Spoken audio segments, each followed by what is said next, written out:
5회 시작 함께 하실래요? 안녕하세요. 세상의 모든 정보 아나운서 전주리입니다. 중국 기업들이 국내 시장에 본격적으로 뛰어들고 있습니다. 알리익스프레스, 테무 같은 이커머스 업체들에 이어서 중국의 전기차 브랜드 비아디가 국내 시장에 공식 진출했고요. 가성비를 앞세워 이른바 대륙의 실수라는 별명을 얻었던 가전업체 샤오미는 한국 법인을 설립하고 공식 쇼핑몰까지 오픈한 상황인데요. 우리 기업들이 중국 기업의 공습을 이겨내고 내수 시장을 지켜낼 수 있을까요? 사실 국내 로봇 청소기 시장은 이미 중국 제품에 잠식됐다는 말까지 나오고 있는데요. 중국 제품의 영향력 어떻게 봐야 하는지 잠시 뒤 IT 연구소 코너에서 자세히 살펴보겠습니다. 트럼프 미국 대통령이 공식 취임하면서 세계 경제, 특히 자산 시장의 불확실성이 커졌는데요. 오늘 짠테크 SOS 돈 되는 라디오에서는 새해 투자 계획을 어떻게 세워야 하는지 알려드릴 예정입니다. 궁금한 분들 계속해서 함께해 주세요. 저희 방송은 KBS 1라디오 유튜브 채널을 통해서도 실시간으로 시청 참여하실 수 있습니다. 많은 관심 부탁드리면서 KBS 세상의 모든 정보 지금 시작합니다.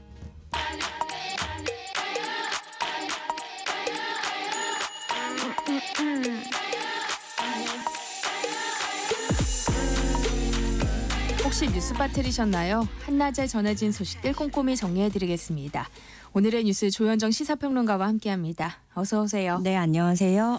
네, 도널드 트럼프 대통령이 오늘 새벽 취임했는데요. 취임 첫날부터 북한 김정은 국무위원장을 언급했어요. 네, 지난번 45대 대통령 역임한 후에 47대 대통령으로 4년 만에 복귀를 한 트럼프 취임 첫날 기자들과의 질의응답 자리에서 북한의 김정은을 언급을 했어요. 사람들은 그를 엄청난 위협으로 봤지만 나는 그를 좋아했고 매우 잘 지냈다 이런 얘기고요. 그러면서 주목할 만한 점이 하나 있었는데 김정은은 북한은 핵무기를 가지고 있고 나는 그가 다시 돌아왔으면 좋겠다. 그러니까 이 말은 핵 보유 국가를 인정한다는 의미가 들어가 있는 거예요. 상당히 이례적인 발언이고 어쩌면 전 세계에서 앞으로 북한 지위에 그러니까 핵 보유 인정 국가인지 아닌지 이거에 대해서 첫 전환이 될 수도 있는 그런 거고요. 또 김정은은 해안가에 콘도 능력을 보유하고 있다 이렇게도 설명을 했는데 오래전부터 트럼프가 그 북한의 관광자원 개발 가능성에 주목을 해왔었거든요. 뭐 본인이 부동산 사업도 했으니까 그런 쪽에 관심이 많은데 대선 후보 시절에도 이번에 또 뭐 러시아, 중국, 한국 사이에 정말로 많은 돈을 벌 수 있는 훌륭한 부동산을 갖고 있고 뭐 양쪽 바다 해안가에 아름다운 콘도가 올라가는 모습을 생각해보라고 김정은에게 말했다 이런 얘기를 밝히기도 했거든요. 그러면서 뭐 김정은은 똑똑하고 진짜 권력자로 우린 아주 잘 어울렸다 이런 발언도 했습니다. 네, 트럼프 대통령 예상했던 대로 취임과 동시에 미국 우선주의를 강조했어요. 네. 미국 황금 시대는 이제 시작된다. 나는 정말로 단순하게 미국을 최우선시할 것이다 이렇게 선언을 했어요. 이로써 변함없는 기조, 그러니까 트럼프의 그런 미국 우선주의를 우선기치로 내세우겠다는 점을 다시금 분명히 한 건데요. 우리 국민을 부유하게 하기 위해서 외국의 관세와 세금을 부과하겠다. 미국을 다시 한번 제조업 국가로 만들 것이다 라고 천명했고 또 바이든 행정부가 내세웠던 친환경 산업도 전면 종료할 것을 선언했는데 이렇게 되면 앞으로 전기차 같은 그런 산업 환경도 크게 바뀔 수밖에 없을 것 같고 당장 취임과 동시에 방금 전에 들어온 소식으로는 그 파리 기후변화협약에 재탈퇴하는 행정명령에도 서명을 했다고 합니다.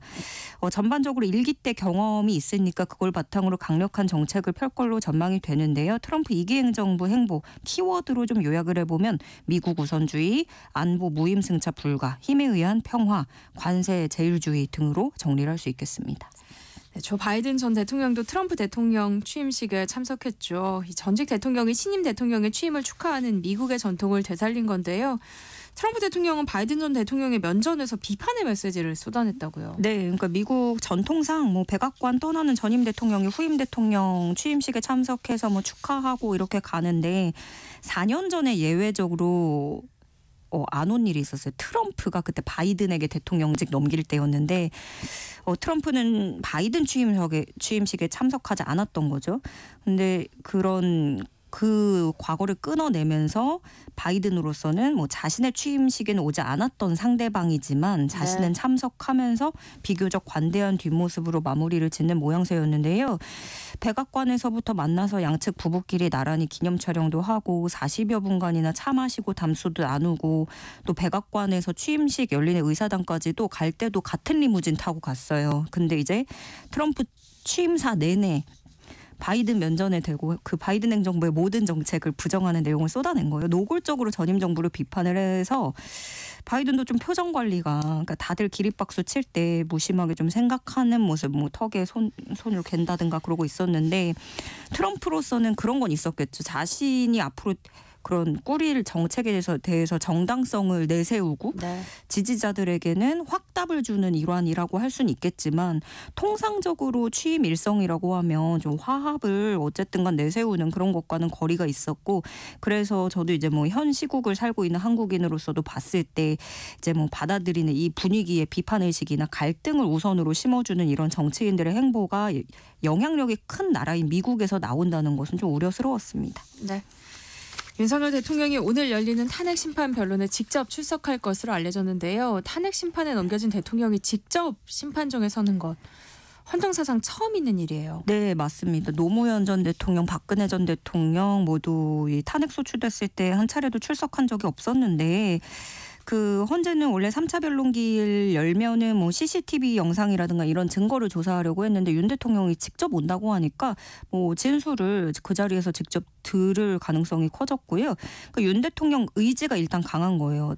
뭐 본인이 옳기 때문에 자신의 이런 항변을 재판관들에게 내가 직접 설명하겠다라는 의지가 강한 상태인 거고 앞으로도 예정된 변론기를 계속 출석을 하겠다는 입장입니다. 네. 가능하면 헌재 쪽에는 다 출석할 거라고 밝혔는데 이 말인즉슨 또 공수처 수사를 오히려 그 시간 끌기를 좀 무력화하는 그런 의지도 들어있는 거고요.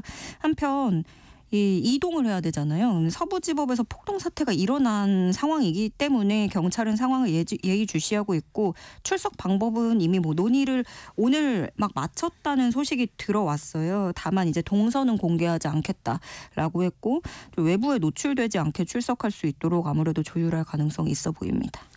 네, 12.3 비상계엄 사태의 핵심 인물인 김용현 전 국방장관이 윤 대통령 탄핵 심판 증인 신문에 증인으로 서게 된다고요. 네, 오는 23일로 예정돼 있습니다. 헌법재판소의 윤 대통령 탄핵 심판 증인 신문인데 김용현 전 장관이 이번에 이렇게 증인으로 서면서 이번 탄핵 심판 사건 첫 증인이 되는 거예요.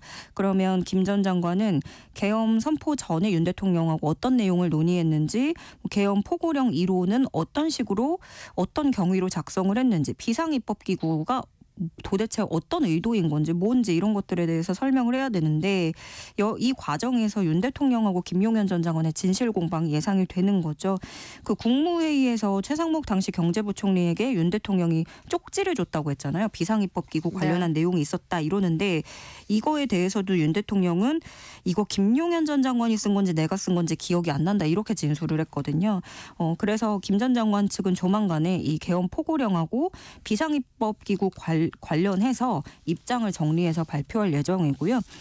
그 윤 대통령이 뭐 탄핵 심판 뭐 직접 출석하겠다고 의지를 보였으니까 모레에도 만약에 헌재에 나온다면 김용현 전 장관하고 직접 대면을 하게 되는 거죠. 그런데 또 한 가지 좀 우려스러운 거는 이 자리에서 김용현 전 장관에게 윤 대통령이 직접 질문을 해가면서 좀 유리한 답변을 끌어내는 상황이 연출될 수도 있다라는 지적도 나옵니다. 네, 이런 가운데 김용현 전 국방장관과 조지호 경찰청장의 석방 여부를 결정할 보석신문이 오늘 열릴 예정이죠. 네, 그러니까 풀어달라, 석방해달라라는 건데요. 김용현 전 장관 비상계엄 선포 요건과 관련된 공소사실은 검사가 증명할 수 없는 영역이고 윤 대통령 탄핵 사유에서 내란죄가 빠졌으니까 나는 풀려나야 된다. 라고 주장을 김용현 전 장관은 하고 있는 거고요.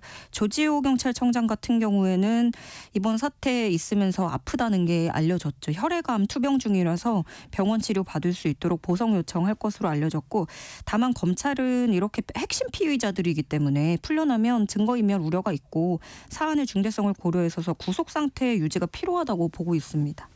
네, 공수처가 어제 윤석열 대통령에 대한 강제 구인을 시도했지만 끝내 불발됐는데요. 공수처는 다시 시도하겠다는 입장이에요. 네, 어제도 오랜 시간 기다렸어요. 어제 오후 3시쯤부터 서울구치소로 검사와 수사관 보냈고 이게 왜 그러냐면은 계속 이게 한결같이 윤 대통령이 공수처의 출석 조사 요구에 불응을 하고 있기 때문에 강제 구인이라도 하겠다. 실질적인 강제 조치에 나선 건데 역시나 이번에도 조사를 거부했고 그래서 3시쯤에 갔는데 저녁 9시까지 6시간 정도 버티다가 공수처가 인권보호 규정에 따라서 강제 구인을 중지한다고 밝히면서 철수를 했어요. 그래서 앞으로 강제 구인 다시 하거나 여러 가지 형사 절차를 진행할 거라고 예고를 했는데 그리고 또 공수처는 다음에 2차 강제 구인 한다고 해도 윤 대통령은 거부를 할 거예요. 그리고 강제 구인 후에도 진술을 거부할 수 있겠죠.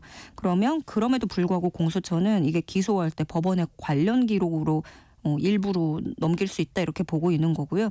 그러니까 어떻게 보면은 공수처 전략은 알 수는 없지만 하나하나 윤 대통령의 거부 정황을 쌓고 있는 것일 수도 있는 거고 그럼에도 윤 대통령이 헌재 모든 변론기일에 출석하겠다 하면은 공수처 쪽으로는 공수처 조사는 더욱 시간에 쫓기게 됐습니다. 네.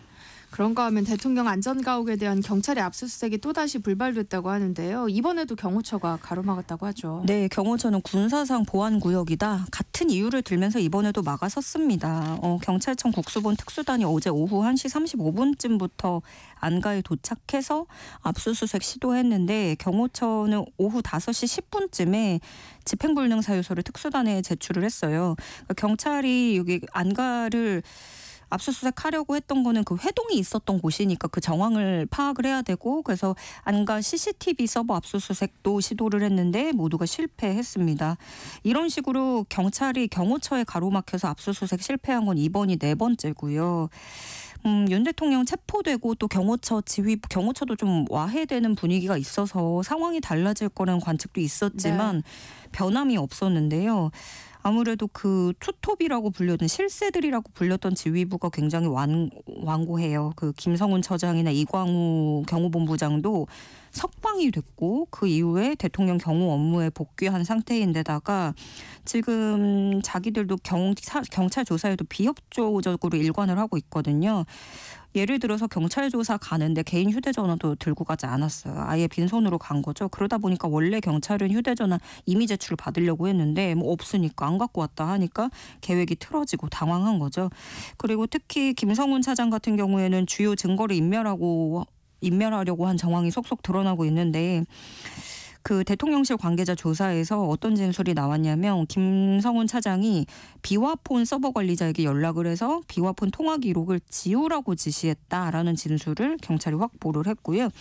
그래서 경찰은 김성훈 차장과 이광우 본부장 구속영장 재신청을 적극 검토한다는 입장입니다. 범죄 혐의가 소명됐고 증거인멸 우려가 크다고 판단하고 있습니다.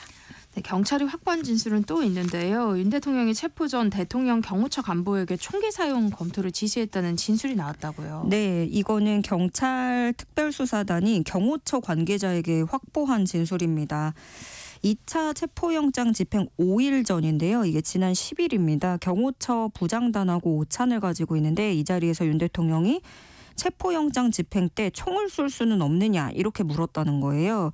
그러자 강경파라고 하는 이 김성훈 차장은 네 알겠습니다라고 답한 것으로 파악이 됐고요. 역시나 강경파인 이광우 본부장은 그 기관단 총 2정과 실탄 80발을 무기고에서 꺼내서 관저 안으로 옮겨두라고 지시한 사실도 확인이 됐습니다. 그에 따라서 지난 10일부터 12일 사이에는 관저 무기고에서 기관단 총 2정, 실탄 80발을 또 가족경무부 쪽으로 두는 그 정황이 나왔다고 하고요. 또 체포영장 집행 하루 이틀 전에는 경호관들에게 제2정문이 뚫릴 경우에 기관단 총을 들고 뛰어가라라고 지시한 것으로 조사됐는데 이 제2정문이라고 하는 곳이 대통령이 머무는 관저 앞에 있는 문이거든요. 다만 이렇게까지 지시가 내려왔지만 별 탈은 그 당시에 없었던 게 대부분의 일선 경호처 직원들이 이들의 지시를 따르지 않아서 화기 사용은 이루어지지 않은 거였습니다. 네. 한낮의 교양 파트너 지금 여러분께서는 세상의 모든 정보와 함께하고 계십니다. 경찰과 검찰이 서부지법 폭동 사태에 가담한 수십 명에 대해서 구속영장을 신청했어요. 네, 현행범으로 체포된 게 90명인데요. 경찰은 66명에 대해서 구속영장 신청했습니다. 각자 혐의는 다른데 법원 내부에 침입한 혐의, 또 공수처 차량을 막으면서 공무집행 방해한 혐의, 경찰관을 폭행한 혐의 등등을 받고 있고요. 경찰이 설명을 했는데 90명 체포된 사람들 보면 10대부터 70대까지 연령이 굉장히 다양하게 있는데 20대, 30대가 과반이었다라고 밝혔고요. 그중에 서부지법 내부에 침입한 46명 중에 유튜버도 3명 포함이 됐다라는 게 경찰 설명입니다. 검찰도 또 이건 지금까지는 경찰이 구속영장을 청구한 거고 검찰은 또 서부지법에 난입한 게 46명인데 이 전원에 대해서 구속영장을 또 청구를 했습니다. 앞서 먼저 영장실질심사 받은 게 5명인데요. 이 중에 2명에 대해서 구속영장을 발부했고요. 나머지 3명에 대해서는 폭행 정도가 비교적 경미한 점을 들어서 영장을 기각했습니다. 경찰은 엄정 대응 방침을 밝혔지만 일각에서 제기된 이 소유죄는 적용되지 않을 수 있다는 얘기가 나오더라고요. 네, 그러니까 소유죄라고 하면은 다중이 집합해서 한 지역에 평온을 해할 정도의 소요 사태를 일으켰을 때 통상 인정된다. 그러니까 법적으로는 이렇게 얘기를 하는데 법리적인 해석도 그렇지만 경찰이 이거 자체에 부담을 느끼고 있다고 해요. 그러니까 실제로 또 수사 단계에서 소유죄 적용된 사례가 거의 없다시피 하기도 하고. 물론 일각에서는 이건 소유죄를 넘어서 내란죄로까지 물어야 된다라는 목소리도 만만치 않게 터져나오고 있거든요. 일단 발표한 게 피해 금액이 6억 원에서 7억 원 사이 추산이 됐는데 자칫 책임지는 사람이 없는 셈이 될 수도 있는 거고요. 일단 법원행정처는 손해배상 청구하는 방안도 검토 중인데 경찰들이 많이 다쳤기 때문에 이게 6억 7억에선 끝나진 않을 것 같아요. 손배 청구액은 더 늘어날 전망이고 지금 이 게릴라 집회도 경찰이 굉장히 골머리를 앓고 있는 게 뭐냐면 통상적으로 집회 시위한다고 하면 몇 명이 언제 어디서 모이고 그 자리를 쓸 것이다 이렇게 신고를 하잖아요. 근데 요즘에 이 분위기가 그렇지 않은 거예요. 그냥 3, 4, 5 모여가지고 한 명 한 명 오는데 이제 해명을 하는 게 잡아가려고 하면 주최자도 없고 나 그냥 여기 혼자 온 사람인데 나를 잡아갈 수 없다 이렇게 대응을 하는 거죠. 그리고 또 유튜브를 통해서 독려받는다라는 것이 특징인데 그렇지만 이 집시법 11조에 따르면 법원 100m 이내 장소에서는 1인 시위 제외한 집회가 금지돼 있고 전문가들은 경찰이 집회 규모가 커지기 전에 적극적으로 법 집행에 나서야 된다 이렇게 지적하고 있습니다. 네, 오늘의 뉴스 조현정 시사평론가와 함께했습니다. 고맙습니다. 네, 고맙습니다. KBS 1라디오 세상의 모든 정보 함께하고 계신 지금 시각은 12시 38분입니다. 이 시각 교통정보 알아봅니다. 이 시각 교통정보입니다. 지금 서울 시내 안국동 사거리 주변 집회 준비로 정체입니다. 3일대로 안국역 사거리에서 낙원상가 방향으로 노인복지센터 앞 전차로가 막혀 있고요. 반대 방향 차로로 나눠서 통행시키고 있습니다. 서울 시내 올림픽대로 공항 쪽 잠실대교에서 동호대교까지 정체가 심합니다. 30분 이상 걸리는데요. 동호대교 부근 3차로에 고장난 차 멈춰 있습니다. 강변북로는 구리 쪽으로 방화대교에서 월드컵대교, 다시 서강대교에서 반포대교까지 밀리고요. 고속도로는 수도권 제1순환고속도로 구리에서 판교 쪽으로 구리휴게소부터 남양주까지 정체가 심합니다. 남양주에서 4차로를 막고 작업 중이고요. 이후에는 서하남에서 송파까지 제속도 못 냅니다. 청주영덕고속도로 영덕 방향으로 구병산 하이패스 나들목 7km가량 정체가 평소보다 심한데요. 화서휴게소 부근 2차로에서 아침부터 작업을 하고 있습니다. KBS 교통정보센터에서 임초희였습니다. 세상의 모든 정보는 청취자분들의 관심과 참여를 기다립니다. 방송 들으시면서 궁금한 점이 있거나 의견 공유하고 싶은 분들 계시면 문자 보내주세요. 추첨을 통해 모바일 쿠폰 보내드리겠습니다. 참여하실 번호는 샵 9730이고요. 짧은 문자 50원, 긴 문자 100원의 이용료가 부과됩니다. 콩 게시판을 통해서는 무료로 참여하실 수 있고요. KBS 1라디오 유튜브 채널을 통해서도 실시간으로 시청 참여하실 수 있습니다. 꼭 알아야 할 정보를 알기 쉽게 전달해드리는 시간입니다. 세상의 모든 지식. 화요일은 IT 이슈 살펴볼 텐데요. IT연구소 김덕진 IT 커뮤니케이션 연구소 소장과 함께합니다. 어서 오세요. 네, 안녕하세요. 반갑습니다. 김덕진입니다. 최근 몇 주 사이에 IT와 가전, 자동차 분야까지 중국 기업들의 국내 진출이 본격화되고 있다고요. 네, 그야말로 좀 비유하자면 한국 시장 침공 이렇게 불릴 정도로 공격적으로 국내 시장에 들어오기 시작을 했습니다. 지난 1월 16일에 중국 전기차 업체인 비아디가 한국에서 승용차 브랜드를 공식 출범했고요. 1월 6일에는 한국 법인을 이제 샤오미에서 또 설립을 했습니다. 그래서 이제 공식 온라인몰도 새롭게 오픈했고 올해 상반기 중으로 오프라인 매장도 연다고 합니다. 이미 글로벌 TV 점유율 2위가 된 중국 TCL이 지난해 말에 한국 법인을 설립하고 국내 시장에 본격 진출하고 있고요. 특히나 100인치가 넘는 대형 TV를 앞서서 프리미엄 TV 시장을 공략 중입니다. 또 이제 최근에 이제 전자상거래 같은 경우에도 중국 전자상거래 기업들이 한국에서 무섭게 성장하고 있는데 알리익스프레스나 테무가 대표적입니다. 특히 이제 신세계그룹 계열인 플랫폼 지마켓과 이제 그 알리익스프레스가 동맹 관계를 구축하면서 또 한 번 시장을 좀 움직이려고 하고 있고 테무 같은 경우에 지난달에 813만 명의 월간 이용자 수를 확보해서 11번가 제치고 3위까지도 치고 올라왔거든요. 그래서 이런 부분에 있어서 말씀드린 대로 IT, 온라인, 오프라인 다양한 형태에서 갑자기 중국이 본격적으로 우리나라에 좀 들어오고 있는 모습들이 작년 말 올해 초에 상당히 많이 보이고 있는 상황입니다. 샤오미는 보조 배터리 같은 몇 개의 제품들로 유명했잖아요. 가성비가 좋다 이런 인식 때문이었는데 이제 본격적으로 국내에 들어온다는 거네요. 네, 맞습니다. 이제 샤오미가 샤오미 코리아를 설립하고 이제 스마트폰, 웨어러블, TV, 로봇 청소기, 보조 배터리 등 일단 5개 부분 제품을 선보인다고 밝혔는데요. 그동안에 이제 국내 총판을 통해서 자급제 스마트폰이나 전자제품 판매했는데 이제 맞춤형으로 이제 우리나라에 서비스 내놓는다는 겁니다. 그리고 서울 지역에 자체 오프라인 매장도 낸다라는 것이고요. 네. 말씀해주신 것처럼 원래 이 샤오미는 이제 한때 이제 우리나라에서 대륙의 실수다 이렇게 불리기도 했어요. 그러니까 어떻게 보면은 가성비가 높은데 성능이 좋다 이런 것 때문이었는데요. 그런데 이제 샤오미가 원래 예전에는 이 보조 배터리 이 부분에서만 이제 상당히 관심을 받게 됐거든요. 우리나라 한 2010년 전후에 이렇게 좀 관심을 받게 됐고, 근데 최근에 이 샤오미가 아주 공격적으로 여러 브랜드들을 붙이고 있어요. 그리고 샤오미가 단순히 기계만 만드는 게 아니라 기계들을 연결하는 운영 체제도 가지고 있거든요. 마치 안드로이드처럼. 근데 이런 부분에서 단순히 우리가 알고 있는 아주 똑똑한 스마트 기기 말고도 심지어 선풍기 아니면 쓰레기통 이런 데에도 샤오미 이름 붙이고 체중계에도 붙이고 이래서 이걸 다 연결하고 있거든요. 그래서 그런 부분이 이제 본격적으로 들어온다고 생각하시면 될 것 같습니다. 그래서 예전에는 수입처가 있어도 수입 권한만 받았는데 이제 한국 법인 본격적으로 설립해서 나간다는 거고, 말씀드린 대로 5개 정도의 분야인데 실은 샤오미가 최근에 전기차나 여러 계열들에서도 계속 공격적으로 나온 부분이 있어서 이제부터 더욱더 본격적으로 들어오려는 거 아니냐라는 예측들이 좀 나오고 있는 상황이죠. 또 비아디라는 전기차 업체도 국내 진출을 선언했다는데요. 네.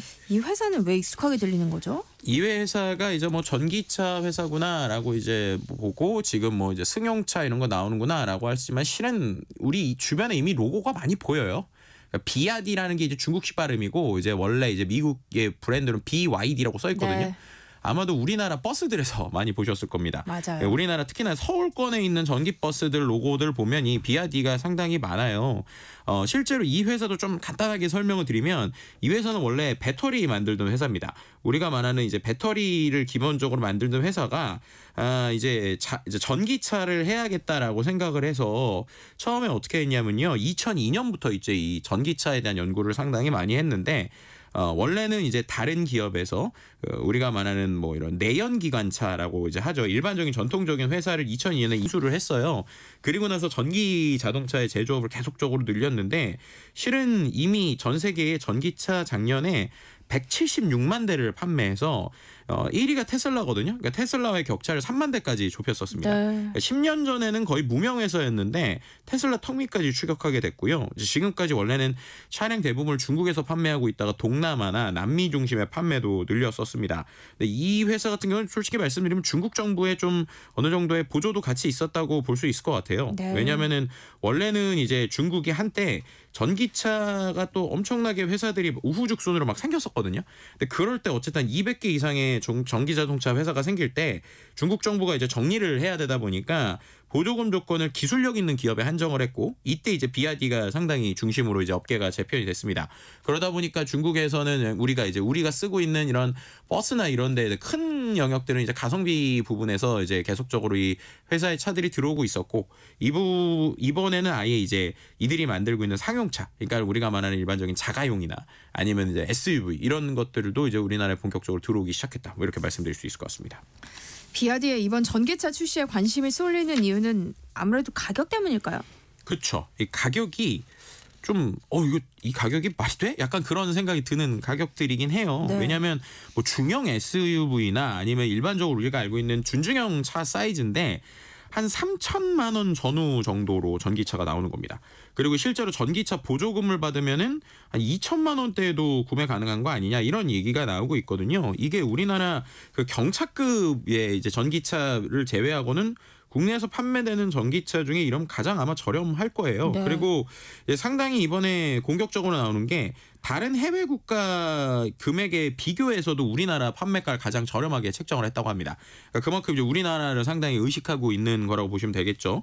이제 그 부분에 있어가지고 이제 출고가를 낮추고 있고 이제 보조금이 후한제 자체는 2천만 원대 후반대가 나오니까.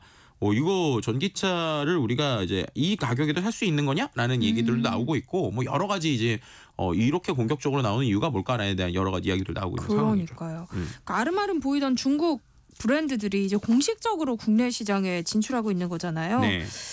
우리가 그렇게 세계적으로 봤을 때 큰 시장은 아닐 것 같은데 네. 어떤 이유 때문인 걸까요? 일단은 가장 큰 이유는요. 제가 이번에 이제 미국 CES에 갔다 와서 느낀 건데 왜 이렇게 중국 회사들이 많이 나올까라고 네. 할 때 제일 큰 거는 중국 내수가 좀 좋지 않다. 라는 포인트가 제일 큰 것 같아요. 중국 내수가 좋지 않은 상황이라면 결국에는 다른 시장들을 찾아야 되는데 다른 시장 찾을 때 역시 가장 가까이 있는 게 우리나라니까 이제 네. 우리나라에 좀 더 공격적으로 들어온다라고 볼 수 있을 것 같고요. 그다음에 이제 앞서서 제가 CES 얘기했지만 CES는 솔직히 스타트업들이니까 미국에 나가는데 조금 문제가 덜 해요. 근데 아시겠지만 미중 무역 갈등이 여전히 좀 여파가 있고 네. 아시겠지만 이번에 또 도널드 트럼프 대통령이 이제 임기를 시작을 했잖아요.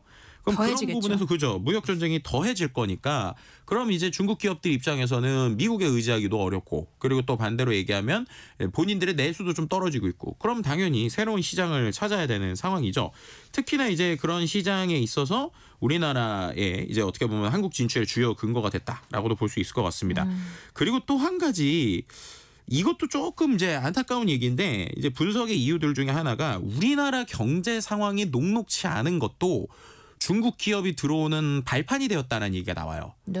이게 무슨 말이냐면 아시겠지만 중국 브랜드가 우리나라에서 그렇게까지 인지도가 좋지 않잖아요. 가성비 좋고 그런데 이제 그런 부분에 있어서 이제 좀 저렴해도 그래도 우리나라 거 써야지라는 게 이제 있었는데 우리나라 네. 경기가 안 좋으니까 우리나라 소비자들도 그러면 이제 어떻게 보면 이렇게 가격이 낮고 가성비 좋은 제품들을 찾을 것 같다라고 하는 부분들이 좀 있다는 겁니다. 그러니까 이제 그 부분에 있어서 뭐 샤오미라든지 이런 이제 기존에 이제 가성비 좋다고 알려진 곳들이 이번에는 좀 한국 시장을 노려볼 수 있을 것 같다라는 생각을 가지고 이제 들어오고 있다고 보시면 될 것 같고요. 그리고 또 이제 이런 부분에 있어서 그래서 키워드를 약간 프리미엄이 아니라 준 프리미엄, 그러니까 약간의 프리미엄이 있는데 가성비는 좋은 이 포지션으로 지금 샤오미도 그렇고 앞서서 말씀 비아디도 그렇고 좀 이렇게 들어가고 있다라고 하는 부분들이 좀 어떻게 보면은 우리 시장에 지금 적극적으로 눈을 돌리게 되고 있는 종합적인 계기다. 뭐 이렇게도 말씀드릴 수 있을 것 같습니다. 네, 이렇게 공식적으로 들어온다는 건 그만큼 자신감이 있다는 의미잖아요. 중국 기업들은 어떤 전략을 세우고 있어요? 일단은 이제 샤오미가 한국에 정식으로 진출을 하면서 내세운 주요 전략 중에 하나가 현지화라고 보시면 될 것 같아요. 그러니까 일단 온라인 몰을 공식적으로 열고 유명한 커머스 플랫폼들의 공식 판매처로 나오고 있거든요. 그럼 이게 어떤 차이가 있냐면 공식 판매처를 통해서 판매된다는 건 정품 인증이라는 게 이제 된다는 거예요. 그러니까 우리가 옛날엔 해외 직구라는 게 있었잖아요. 그럼 해외 직구를 한다고 뭐 이게 정품이다 아니다 인증을 안 해주는데 이 부분에 있어서 정품 인증을 하고 향후 3년 동안 이제 AS 같은 사후 지원을 한다라는 겁니다. 이제 그런 부분에 있어서 이른바 말하는 업계에서 말하는 걸 현지화라고 하거든요. 그러니까 기존에 있었던 부분들을 이제 어떻게 보면 이제 강력하게 이제 AS나 이런 것들에 대해서 보완을 해주는 거죠. 근데 이게 이제 어떻게 보면은 한 1년, 2년까지는 오히려 기존 소비자들에게 조금의 불만을 가져오게 할 수도 있어요. 이게 왜냐하면 이들이 이제 내세우는 현지화 전략이 그렇게 되면 반대로 지금까지 샤오미 제품을 뭔가 직구나 아니면 다른 방식으로 샀었던 사람들 있잖아요. 이런 부분들한테는 AS를 이제 안 해주는 거죠. 네. AS 대상이 아니라는 겁니다. 그러면 이제 공식 판매처를 통해서만 이제 사는 것들에게만 AS를 해주는 건데 그게 또 왜 그럴까 생각을 해보면 그러면은 이제 샤오미의 제품을 우리가 공식적인 판매처에서만 살 수 있느냐? 그건 아니라는 거예요. 여전히 이제 중국에서 직구를 가지고 살 수도 있죠. 근데 지금 상황에서는 중국에서 이제 직구라거나 글로벌로 사는 게 조금 더 싸다고 그래요. 그러니까 우리나라에서 이제 바로 사는 것보다. 그러니까 이제 우리 입장에서는 그냥 중국 직구로 사서 AS 해주면 좋은데 이제 그렇게는 안 하겠다는 거죠. 그가 어떻게 보면 이런 것들이 아예 이제 브랜드 전략을 하면서 장기적으로는 이런 역직구 직구를 하는 것들을 막기도 하고 그러면서 이제 가격도 조금 올리고 그러면서 이제 우리나라 브랜드처럼 위치를 잡겠다라고 하는 이런 전략이라고 보시면 될 것 같고요. 그런 부분에 있어서 가격 방어를 하고 사후 서비스를 할 게다라고 하는 이런 AS에 대한 그리고 이제 정품 인증에 대한 부분들을 좀 늘리고 있다 이렇게 말씀드릴 수 있을 것 같습니다. 그래도 여전히 국내 소비자들 사이에선 중국산 제품에 대한 품질과 안전성에 대한 우려가 있는 것도 사실이잖아요. 네, 맞습니다. 실제로 이 부분은 여전히 있는 것 같아요. 특히나 이제 개인정보에 대한 유출 우려가 상당히 항상 있죠. 우리가 뭐 이 시간을 통해서도 얘기했지만 미국 기업에서도 상당히 두려워하는 것들이 항상 이런 보안과 관련된 거잖아요. 네. 특히나 이제 스마트홈이라는 것 자체가 집안에 있는 여러 가지 정보들을 가져가게 되고 또 이제 자동차 역시도 전기차가 단순히 운전이 아니라 그 안에서 또 여러 정보들이 있다 보니까 네. 그 부분에 대한 걱정을 하고 있는 겁니다. 근데 일단은 그 샤오미나 BYD 같은 경우는 그런 부분에 있어서 걱정 없다라고 얘기하고 있어요. 예를 들면은 샤오미에서 얘기하는 거는 이용자 데이터가 중국으로 안 가고 이제 암호화가 돼서 싱가포르 서버에 저장이 된다라면서 이제 중국에 대한 이제 우려를 좀 불식시키려고 하는 부분이 있고요. 네. 비슷하게 이제 BYD 코리아 같은 경우에는 전기차에 있는 정보 보안 문제를 신경 쓰고 있어서 국내 서버를 통해서 서비스를 하기 때문에 믿어줘라 이렇게 얘기는 하고 있는 상황입니다. 근데 여전히 이제 우리의 약간의 좀 그런 이제 우리 인식들은 좀 어느 정도 자리 잡고 있었던 부분이 있고요.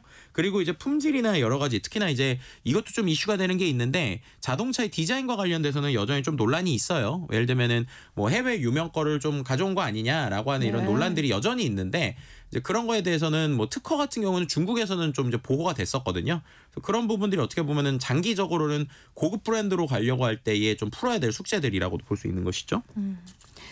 우리 기업들의 고심도 깊어질 것 같은데요. 어떤 식으로 전략을 짜야 할까요? 결국에는 이제 품질이나 브랜드 가치에 대해서 이제 지금 당장은 좀 이런 것들이 크지는 않을 것으로 보이지만 결국에는 장기적으로 볼 때 분명히 우리가 이들이 갖는 전략들을 미리미리 준비를 하고 공격적으로 나오지 않으면 안 된다는 걸 우리가 생각을 해야 돼요. 왜냐하면은 이미 그렇게 해서 시장을 뺏긴 게 로봇 청소기거든요. 아시겠지만 로봇 청소기 로보락이라는 브랜드가 중국 거거든요. 근데 그 사실을 모르시는 분들이 굉장히 많더라고요. 그러니까요. 특히 어르신들도. 네, 그래서 우리나라에서 이미 70% 이상의 점유율을 중국에 있는 로봇 청소기 가지고 있어요. 네. 그러니까 그게 되게 중요하고 무서운 게 처음엔 저가 전략으로 가다가 나중에 고급화 브랜드로 확 가버리니까 그럼 말씀하신 것처럼 이게 중국 브랜드인지도 잘 모르시는 분들도 많단 말이에요. 그럼 이제 지금 샤오미도 그렇고 BYD도 그렇고 일단은 우리나라에서 저가 시장을 노리고 있지만 이게 또 다른 이름의 브랜드들이 나올 수도 있거든요. 그렇기 때문에 우리나라 기업들 역시 이 시장에 대한 경쟁은 계속 강화하면서 프리미엄 브랜드나 다양한 전략에서 중국이 하는 방식들을 놓치거나 그냥 저가 브랜드지라고 인지해서는 안 된다. 네. 그리고 분명히 신경 쓰면서 움직여야 된다라는 것들은 확실한 것 같습니다. 진짜 위기의식을 가져야 될 것 같아요. 네, 솔직히 말하면 소비자들 입장에서는 가성비 좋은 걸 살 수 있다는 게 있긴 하지만 분명히 양쪽을 다 좀 잘 봐야 되는 부분들은 존재하는 것 같습니다. 네, 세상의 모든 지식 IT연구소 오늘은 여기까지 하겠습니다. 김덕진 IT 커뮤니케이션 연구소 소장과 함께했습니다. 고맙습니다. 네, 감사합니다. KBS 세상의 모든 정보 1부 순서 여기서 마무리하고요. 저는 잠시 후 2부에 돌아올게요.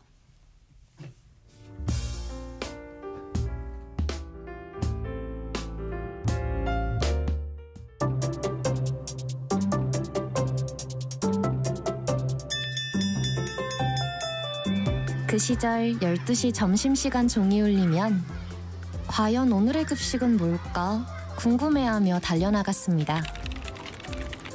직장인이 된 지금 시계가 정오를 향해 달리면 오늘은 또 뭘 먹을까? 작지만 행복한 고민을 합니다. 가장 허기질 시간 낮 12시 20분. 오늘의 뉴스가 궁금하신가요? 다양한 영양소를 골고루 담은 맛있는 뉴스 한 상 차려드리겠습니다. 오늘은 뭐 들을까 고민하지 마세요. 월요일부터 금요일 낮 12시 20분 언제나 이곳에서 당신을 기다리고 있는 세상의 모든 정보 아나운서 전주리입니다.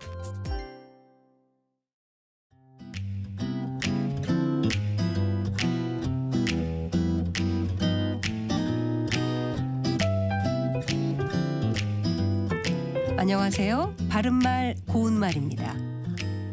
오래전에 헐값에 사뒀던 땅이 새로이 개발지역으로 발표되면서 금싸라기 땅이 되는 경우가 있습니다. 보통 금싸라기 땅이라고 하면 아주 귀하고 좋은 땅을 말하는데요. 여기서 금싸라기라는 말은 원래 금과 싸라기라는 표현이 합해져서 나온 것입니다. 싸라기는 부스러진 쌀알이란 뜻인데 앞에 금자가 붙은 금싸라기는 말 그대로 금의 잔 부스러기라는 뜻이 되는 것이죠. 그리고 그 외에도 금싸라기 땅이라는 표현처럼 아주 드물고 귀중한 것을 비유적으로 말할 때도 사용하고 있습니다. 속담 싸라기 쌀 한 말에 7푼 오리라도 오리 없어 못 먹더라 라는 말이 있습니다. 이는 아무리 작은 돈이라도 우습게 여기지 말고 소중하게 써야 함을 비유적으로 이르는 말이죠. 또 쌀아기가 많이 섞인 쌀로 지은 밥을 쌀아기 밥이라고 하고 이와 관련된 속담으로 쌀아기 밥을 먹었나? 라는 말이 있습니다. 이 말은 쌀이 부서져 반토막이 된 쌀아기로 지은 밥을 먹었느냐는 뜻으로 상대편이 반말투로 나올 때 빈정거리는 말입니다. 그리고 흔히 쌀아기라고 하면 생각나는 것이 바로 쌀아기 눈이지요.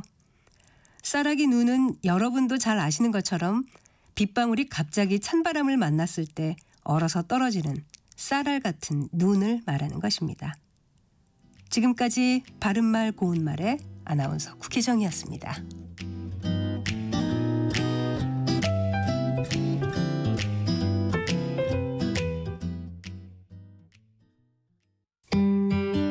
나눌수록 건강한 우리 동네 병원 이야기. 저희 아버지 심장혈관에 문제가 있다고 합니다. 치료를 잘하는 병원을 알 수 있을까요? 소방관 일을 하며 가장 당혹스러운 전화였습니다. 진료가 가능한 병원을 안내하는 업무를 맡고 있지만 치료를 잘하는 병원이라니. 고민을 하던 차에 우리 지역 좋은 병원 찾기 서비스를 알게 됐습니다. 지역 내 병원 정보와 평가까지 자세히 나와 있었습니다. 이거다 싶어 신고자분께 서비스를 알려드렸더니 몇 번이고 감사하다고 말씀하셨습니다. 사랑하는 가족의 건강 문제에 간절하지 않은 사람이 어디 있을까요? 우리 지역 좋은 병원 찾기 서비스 덕분에 119로서 정확한 정보를 전달할 수 있었습니다. 이건우님의 지역의료 경험수기 공모 당선작을 재구성했습니다. 이 캠페인은 건강보험 심사평가원과 함께합니다.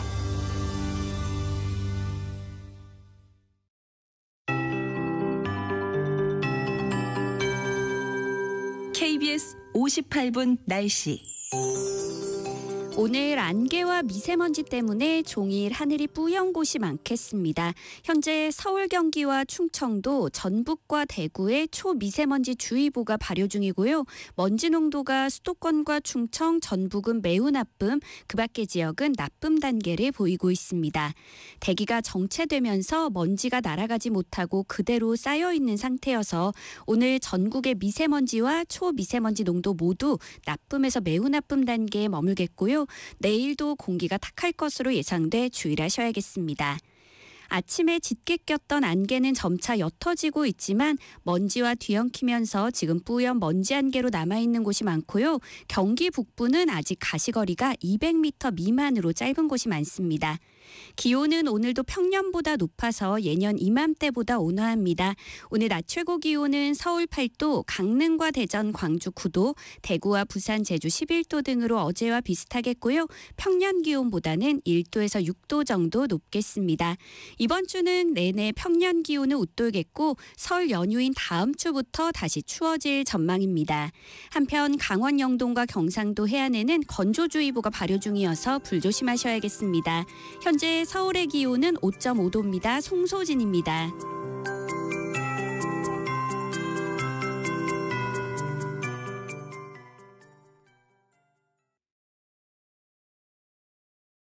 정성을 다하는 국민의 방송 KBS가 1시를 알려드립니다. AM 711kHz, FM 97.3MHz, KBS 1라디오입니다. HLKA.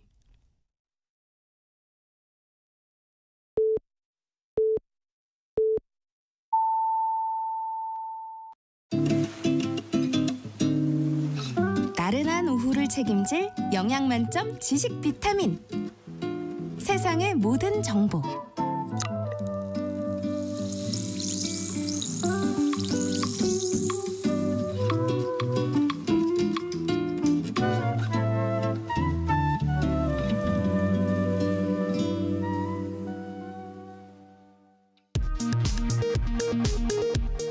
이 시각 라디오 정보센터 뉴스입니다. 구속 중인 윤석열 대통령이 오늘 헌법재판소에서 열리는 탄핵 심판에 직접 출석합니다. 탄핵 소추된 대통령이 헌재 심판정에 직접 서는 건 처음입니다.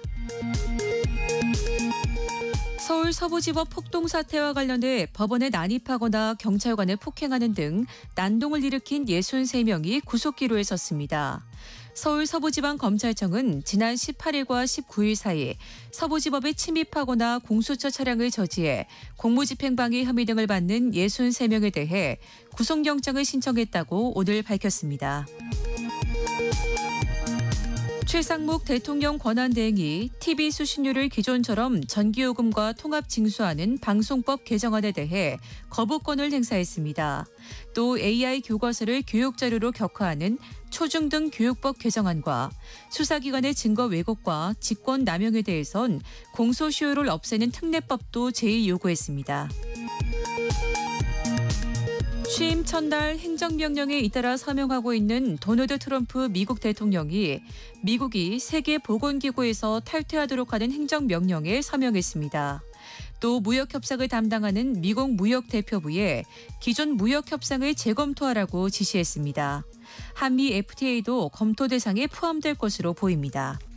지금까지 라디오 정보센터 뉴스 정한나였습니다.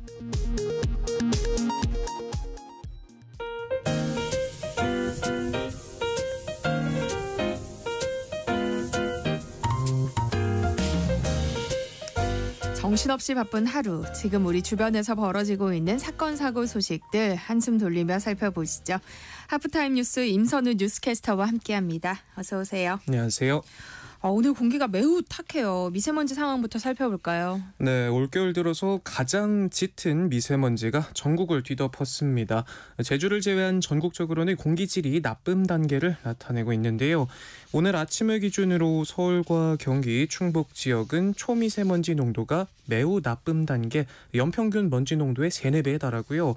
그 밖의 지역에서도 평소보다 2-3배 많은 먼지가 공기 중에 떠 있습니다. 특히 서울은 1시간 평균 먼지 농도가 세제곱미터당 75 마이크로그램 이상인 상태가 지속되면서 올겨울 첫 초미세먼지주의보가 발령 중이고요. 경기와 인천, 충청에서도 공기질 특보가 계속되고 있습니다. 바람이 약한 대기 정체가 이어지는 가운데 온화한 서풍을 타고 국외에서 오염물질까지 넘어오면서 짙은 미세먼지가 끼고 있는 건데요. 오늘 수도권과 강원, 충청과 호남, 영남 등 전국의 초미세먼지 농도는 나쁨에서 매우 나쁨 단계가 이어지겠고요. 내일도 국외 초미세먼지 유입으로 대부분 지역의 공기질이 좋지 않겠습니다. 연이어 계속되는 고농도 먼지 현상에 수도권과 충남으로는 오전 6시부터 비상저감 조치도 시행 중인데요. 국립환경과학원은 먼지 농도가 금요일부터 차츰 평소 수준을 회복할 것으로 내다봤습니다. 네, 고물가가 계속되면서 올해 설 상차림 비용도 많이 올랐어요. 네, 서울시 농수산식품공사가 발표한 올해 설 차례상 차림 비용 조사를 보면 전통시장을 이용하면 22만 4천 원, 대형마트에서 장을 보면 25만 9천 원이 드는 것으로 조사됐는데요. 올여름 폭염과 늦더위로 과일과 무, 배추 등 가격이 오르면서 부담이 더 커졌습니다. 지난해 설과 비교해봐도 차례상 차리는 비용이 전통시장과 대형마트 모두 각각 1%, 2.5%가량 올랐는데 가뜩이나 어려운 요즘 아낄 수 있으면 조금이라도 아껴야겠죠. 네. 과일 중에서는 사과의 경우 전통시장보다는 대형마트에서 사는 게 상대적으로 더 싼 것으로 나타났는데요. 많게는 10% 가까이 더 저렴하게 구할 수 있겠고요.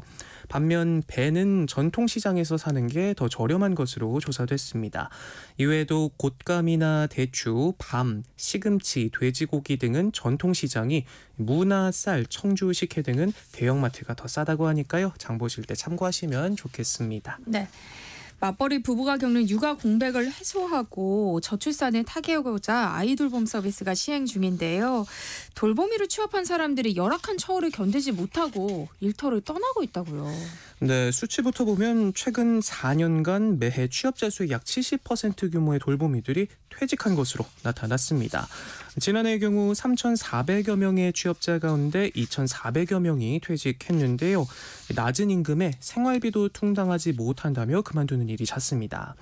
한 50대 돌보미는 하루에 2시간 근무를 하고 월급 40만 원을 받는다고 하는데요.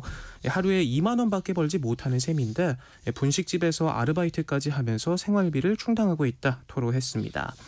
근무 시간보다 이동 시간이 더 걸리는 일도 많은데 정부가 거리에 비례해 최대 10,000원의 교통비를 제공하지만 이마저도 턱없이 부족해 배보다 배꼽이 더 큰 상황이라 결국 일을 그만뒀다는 돌보미도 있고요. 규정되지 않은 업무를 요청받는 일도 허다합니다. 네. 집안에 가득 쌓여있는 쓰레기를 치워달라거나 미뤄둔 설거지를 해달라는 요청을 받기도 한다 하고요. 아이 한 명을 돌봐달라는 집에 갔더니 쌍둥이가 있어 당황한 적도 있다고 합니다. 맞벌이 부부들의 육아 부담을 상당 부분 덜어주고 또 정부 지원을 절반 넘게 받을 수 있어서 정책 호응도도 높아 정부 역시 올해 지원 과정을 더 늘리기로 했지만 열악한 처우에 줄퇴사가 매년 반복되는 모습인데요. 전문가들은 양육자들의 수요에 맞춰 돌보미를 급하게 공급하다 보니 돌보미들의 근무 여건과 양육자들의 만족도 모두를 잃은 상황이라며 이런 엇박자에서 지원 과정만 늘리려는 것은 오히려 악순환을 반복한다라고 지적했습니다. 네. 비상계엄 사태 이후 일부 정치 유튜버들이 과격하고 자극적인 콘텐츠를 내보내면서 소득이 급증한 것으로 나타났는데요. 이들이 납부해야 할 세금 액수에 대한 관심도 커지고 있어요. 네, 국세청이 말 그대로 억소리 나는 수익을 챙긴 유튜버들을 정조준하고 나섰습니다. 유튜버나 인터넷 BJ, 크리에이터 등 1인 미디어 콘텐츠 창작자는 일회성이 아니라 계속 반복적으로 영상 콘텐츠를 생산하고 이에 따른 수익이 발생한다면 과세사업자 또는 면세사업자로 사업자 등록을 해야 하고요. 과세, 면세사업자 모두 종합소득세를 신고해야 하는데 눈길이 가는 건 유튜브로 올린 수익뿐만 아니라 슈퍼챗 같은 후원금도 모두 과세 대상에 들어갑니다. 네. 1인 미디어 창작자가 방송 화면에 후원금, 자율 구독료라며 후원 계좌번호를 올리고 계좌 이체를 통해 금전 등을 받는 경우 전부 소득세법에 따라 종합소득세를 신고 납부해야 합니다. 비상계엄 사태 이후 일부 정치 유튜버들의 수입이 급증했다는 분석이 나오는데 지난해 11월 기준 극우 보수 성향 유튜버 슈퍼챗 수입 상위 7개 채널 가운데 6개의 지난달 슈퍼챗 수익이 한 달 새 평균 2배 이상 늘었고요. 이들 가운데 가장 많은 구독자 수를 보유한 채널의 경우에는 지난해 12월 슈퍼챗 수입이 1억 2,500만 원에 달해 전월보다 6천만 원 넘게 늘었고 일부 야권 유튜버들도 윤 대통령의 한남동 관저 인근 방송 등으로 상당한 수익을 올린 것으로 추정됩니다. 네. 요즘 극장 가는 비상이에요. 온라인 동영상 서비스 OTT 시장이 영화관을 집어삼키고 있다고요. 네, MZ세대들의 전유물로 여겨졌던 OTT 이용률이 중장년층에서도 크게 늘면서 영화관을 찾는 발길은 더욱 줄어들고 있는데요. 요즘 개봉한 영화들 성적표를 보면 처참합니다. 김윤석, 이승기 주연의 영화 대가족은 관객 수 32만 명을 기록한 뒤 빠르게 상영을 종료하고 VOD 시장으로 넘어갔고요. 국민 배우 송강호 주연의 일승 역시도 32만 명, 류승룡 주연의 아마존 활명수도 60만 명에 그치는 등 흥행 보증수표였던 배우들을 동원한 작품들도 줄줄이 흥행에 참패했습니다. 이런 영화관의 몰락은 수치로도 나타나는데요. 코로나 이후 한 차례 고꾸라졌다 가까스로 반등하던 영화관 관객 수는 지난해 4년 만에 하향 반전에 1억 2천만 명대를 기록했는데요. 팬데믹 이전과 비교하면 예년 평시 수요의 60% 수준조차 회복하지 못했다고 합니다. 반면 OTT 시장은 무섭게 파이를 키우고 있는데 지난달 기준 넷플릭스의 국내 월간 활성 이용자는 1299만 명에 달했습니다. 700만 명대의 쿠팡 플레이와 티빙 또 그 뒤를 쫓는 웨이브, 디즈니 플러스까지 합치면 영상 콘텐츠 시장 대부분을 OTT가 휩쓸고 있는 셈입니다. OTT가 이렇게나 큰 인기를 끄는 가장 큰 요인은 바로 가성비인데요. 요즘 주말 오후 기준 영화관 티켓값은 15,000원을 넘어가는데 네. 넷플릭스 기준 가장 저렴한 요금제를 쓰면 5,500원에 수백 편의 영화를 한 달 내내 볼 수 있고요. 가장 비싼 17,000원짜리 요금제도 영화 티켓값과 큰 차이가 없습니다. 여기에 극장 세대인 40대, 50대 중장년층도 점차 OTT로 쏠리고 있고요. 지난해 40대 OTT 이용률은 90%를 넘어서면서 20, 30대와 별반 다르지 않게 나타났고요. 70대조차 4명 중 1명은 OTT 구독자였던 것으로 나타났습니다. OTT 업계 역시 물 들어올 때 노젓기를 게을리하지 않고 있는데요. 모래시계, 내 이름은 김삼순 같이 중장년층을 타겟팅한 과거 인기 드라마를 재방영하거나 해외 축구나 국내 프로야구를 독점 중계하는 방식으로 킬러 콘텐츠 개발에 나서고 있고 조만간 티빙과 웨이브의 합병까지 마무리되면 공용 플랫폼의 탄생으로 OTT 전성시대는 한동안 이어질 전망입니다. 한국의 대표 부촌으로 자리매김한 반포동에서 슈퍼리치들 그들만의 리그가 벌어지고 있다고요. 이게 무슨 얘기인가요? 네, 반포동에 있는 원베일리 결혼회 이야기인데요. 원벨리에 입주한 이들이 미혼 자녀들의 단체 미팅을 지원하기 위해 생겨난 모임이라고 합니다. 지난해 말 아파트 입주 1주년을 맞아 미혼 자녀 단체 미팅 자리를 만들었는데 이게 반포맘 사이에서 입소문이 타면서 이제는 레미안 퍼스티지 아크로 리버파크 입주민까지 참여하는 반포 대표 결혼회로 자리 잡았다고 합니다. 최근 결혼식장을 예약한 1호 커플에 이어서 2호 커플까지 나왔다고 하고요. 지난 주말에는 30대 30 단체 미팅도 진행했다고 하네요.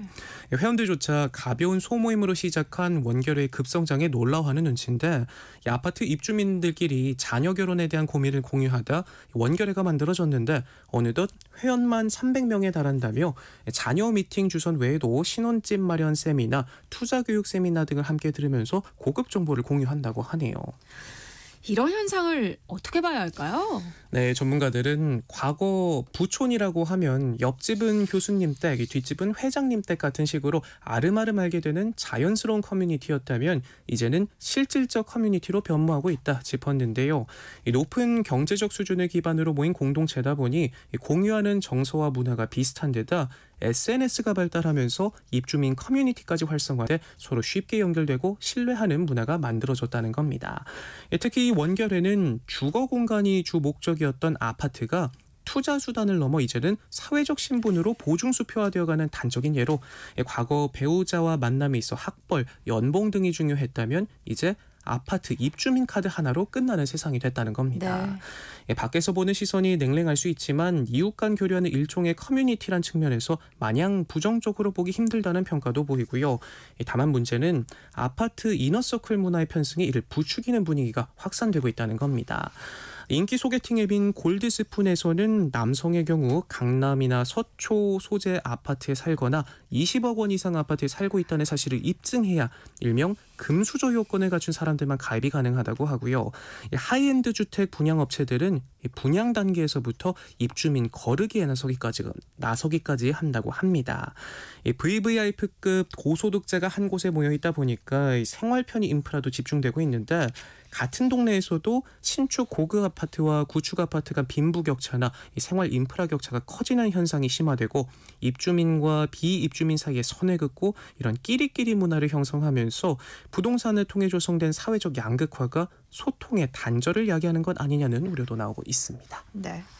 최근 온라인에 올라온 한 아파트 관리사무소의 공고문이 논란이 되고 있다고요. 네, 장애인 주차 구역에 불법으로 주차한 차량에 대한 신고를 자제하라는 믿기 힘든 관리사무소의 공고문이 문매를 맞고 있습니다. 관리사무소가 엘리베이터에 붙여놓은 안내문에는 장애인 주차구역 주차선 침범으로 인하여 계속 과태료가 부과되고 있다. 장애인 주차구역 옆에 주차하실 때는 꼭 확인하시기 바란다며 지금도 사진을 찍어 신고하는 사람들이 있어서 구청에서 과태료가 계속 부과되고 있으니 주의해 주차하시기를 바란다라는 내용이 담겼고요. 그러면서 우리는 한 공간에 거주하는 공동체 가족이다. 주차난으로 인해 모두가 힘든 상황인데 이렇게 신고하는 일은 자제 부탁드린다. 결국은 이 피해가 나에게도 돌아온다는 것을 잊지 말아주셨으면 한다라고 당부했습니다. 이 같은 내용을 올린 글쓴이는 세대수에 비해 주차 공간이 부족해 입주민들이 간혹 일반 차량을 이 장애인 주차구역에 주차하는 일이 벌어지곤 한다고 썼는데 며칠 전 관리실에서 신고를 자제해달라는 방송을 했다며 황당했고요.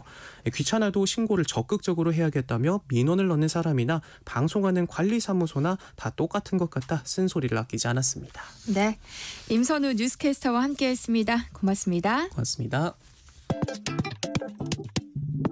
내일 점심 메뉴 추천. 귀로 듣는 푸짐한 지식 한 상 어떠세요? 세상의 모든 정보. 아나운서 전주리입니다. 허리띠를 졸라매도 벅찬 고물가 시대, 여러분 주머니 사정에 꼭 맞는 맞춤형 재테크 솔루션을 처방해드립니다. 산테코 SOS 돈 되는 라디오 한국경제교육원 서영로 원장님과 함께하겠습니다. 어서 오세요. 안녕하세요. 네, 오늘은 어떤 얘기 준비해 오셨을까요? 예고대로 오늘은 재테크 상품에 대해 얘기하고 올해 돈의 흐름까지 함께 살펴보려고 합니다. 먼저 트럼프 2기 행정부가 출범을 했죠. 네. 미국 중심주의와 보호무역 정책을 강화해 글로벌 경제에 큰 변화를 줄 것으로 예상되기에 올해는 변동성이 강한 해가 되지 않을까 싶습니다. 인플레이션에 대한 우려도 점점 커지고 있고요. 이런 상황에서 안정성을 중시하는 투자자라면 포트폴리오의 채권 등의 저비용 자산의 비중을 높게 가져가면 되고요. 고수익을 추구하는 투자자는 성장주 등 고위험 자산의 비중을 좀 더 두면 되는데요. 주식, 채권, 금, 부동산 등 다양한 자산군에 분산해서 투자를 하는 게 가장 균형 잡힌 투자 포트폴리오라고 생각합니다. 투자 자체가 찰나의 순간이 아닌 평생을 같이 해야 한다고 생각하기에 안정성 확보라는 기본 베이스의 기대 수익성이라는 목표를 두고 해야 하는데요. 지난 시간에 이어 오늘 또 새 투자에 대한 이야기를 하고 있는데 사실 가장 좋은 투자는 그때그때 시장 전망에 초점을 맞추기보다는 본인의 상황과 목표 계획을 기반으로 한 자산 배분이라고 생각합니다. 네, 오늘 짠테코 SOS 돈 되는 라디오에서는 올해 돈의 흐름은 어디로 갈지, 또 그 안에서 어떻게 새 투자 계획을 세우면 좋을지 이야기 나눠볼 예정입니다. 방송 들으면서 궁금한 점 있으시면 문자로 많이 참여해 주세요. 서영래 원장님이 도움 드릴게요. 참여하실 번호는 샵 9730번이고요. 짧은 문자 50원, 긴 문자는 100원의 정보 이용료 있습니다. 콩 게시판, KBS 일라디오 유튜브 채널을 통해서는 무료로 참여하실 수 있으니까요. 많은 참여 부탁드립니다.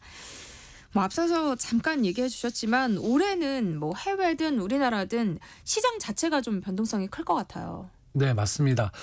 지난해 말까지만 해도 올해 미국에서 금리를 추가 인하할 것이다 이런 전망이 우세했는데 지금은 상반기엔 동결될 것이다, 심지어 인상할 수도 있다는 얘기까지 나오고 있죠.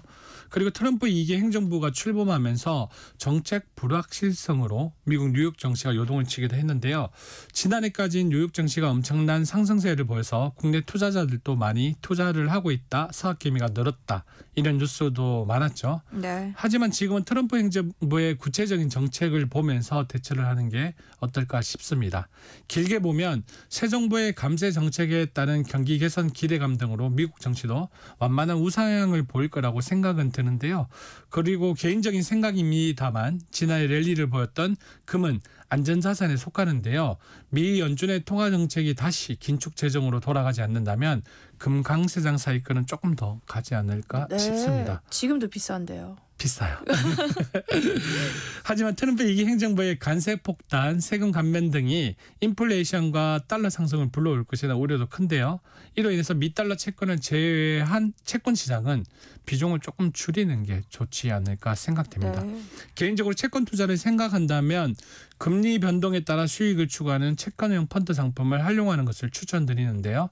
채권형 펀드 상품 중 단기 채권과 장기 채권을 혼합한 펀드는 올해 금리 변동성이 예상되니 주목해봐도 좋다고 생각이 듭니다. 환율도 널뛰고 있더라고요. 이렇게 고환율이 계속될 때는 어디에 투자하는 게 좋을까요?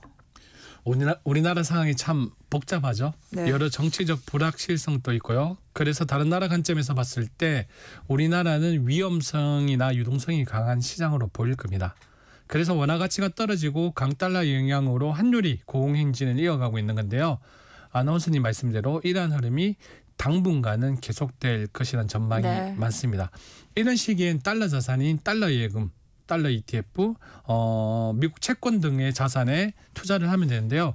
반대로 연준 금리 인하나 글로벌 경제 회복, 미국 무역 적자 확대 등이 주요 요인으로 작용하는 달러 약세장이 예상될 때에는 해외 주식, 금, 원자재 등의 투자가 좋습니다. 하지만 영원한 건 없고 달러 강세가 언제까지 계속될지 살펴봐야겠죠. 일단 중동, 러시아, 우크라이나, 유럽 등의 글로벌 지정학적 리스크가 지속되고 있기에 달러 강세에 영향을 줄 가능성이 높고요. 가장 중요한 미국 연준 정책의 금리 동결 또는 인하 가능성도 계속 체크해 봐야 합니다. 그러면은 강달러가 좀 계속된다고 판단이 되면 달러를 사 모으는 게 가장 좋은 방법일까요? 여러 방법이 있는데요. 달러 예금이 가장 안전한 달러 투자 상품입니다. 환율 변동에 따라 수익을 얻을 수 있고요. 또한 미국 주식이나 달러 ETF, 달러 연계 펀드 상품 등으로 직간접적 투자 수익을 가져가는 상품이 있습니다. 금리가 높은 시점에 유리한 미국 국제 상품도 안정적인 수익 상품이고요. 이런 달러 상품은 환율 상승 시 수익 가능성이 높아지지만 하락 시 손실 위험성이 도사리기 때문에 환율 변동성을 최소화하기 위해 정기적으로 분할 투자하는 건 기본이고요. 네. 달러 시장의 변동을 대비한 금 등의 원자재나 다른 통화로 분산가 리스크를 해지를 하는 게 좋은데요. 예를 들어서 달러 투자로 분산 투자를 한다면 달러 예금 등의 40% 이상 비중을 두고 조금 더 많이 가져가서 안정성을 확보하고 나머지를 미국 국채, 미국 주식, 달러 ETF, 금이나 원자재 등의 대체 자산에 분산 투자하는 걸 추천드립니다. 주위에서 이 달러 연금 보험을 얘기하기도 하더라고요. 이건 어떤 상품이에요? 달러 강세장이 지속되면서 그 보험회사의 공시율이 조금 더 높거든요. 일반 이율보다. 그래서 네. 4-5% 이상의 공시이율에다가 달러로 보험료를 내고 보험금을 받는 달러 보험을 찾는 고객들이 늘어났는데요. 한 보험사에서는 일시납으로 한 번에 보험료를 내면 20년간 확정금리를 제공하는 연금보험 상품도 있습니다. 네. 연금보험 상품이기에 10년 이상 유지 시 비과세, 확정 수익, 또 달러 상황에 따라 한 차익까지 가져갈 수 있습니다.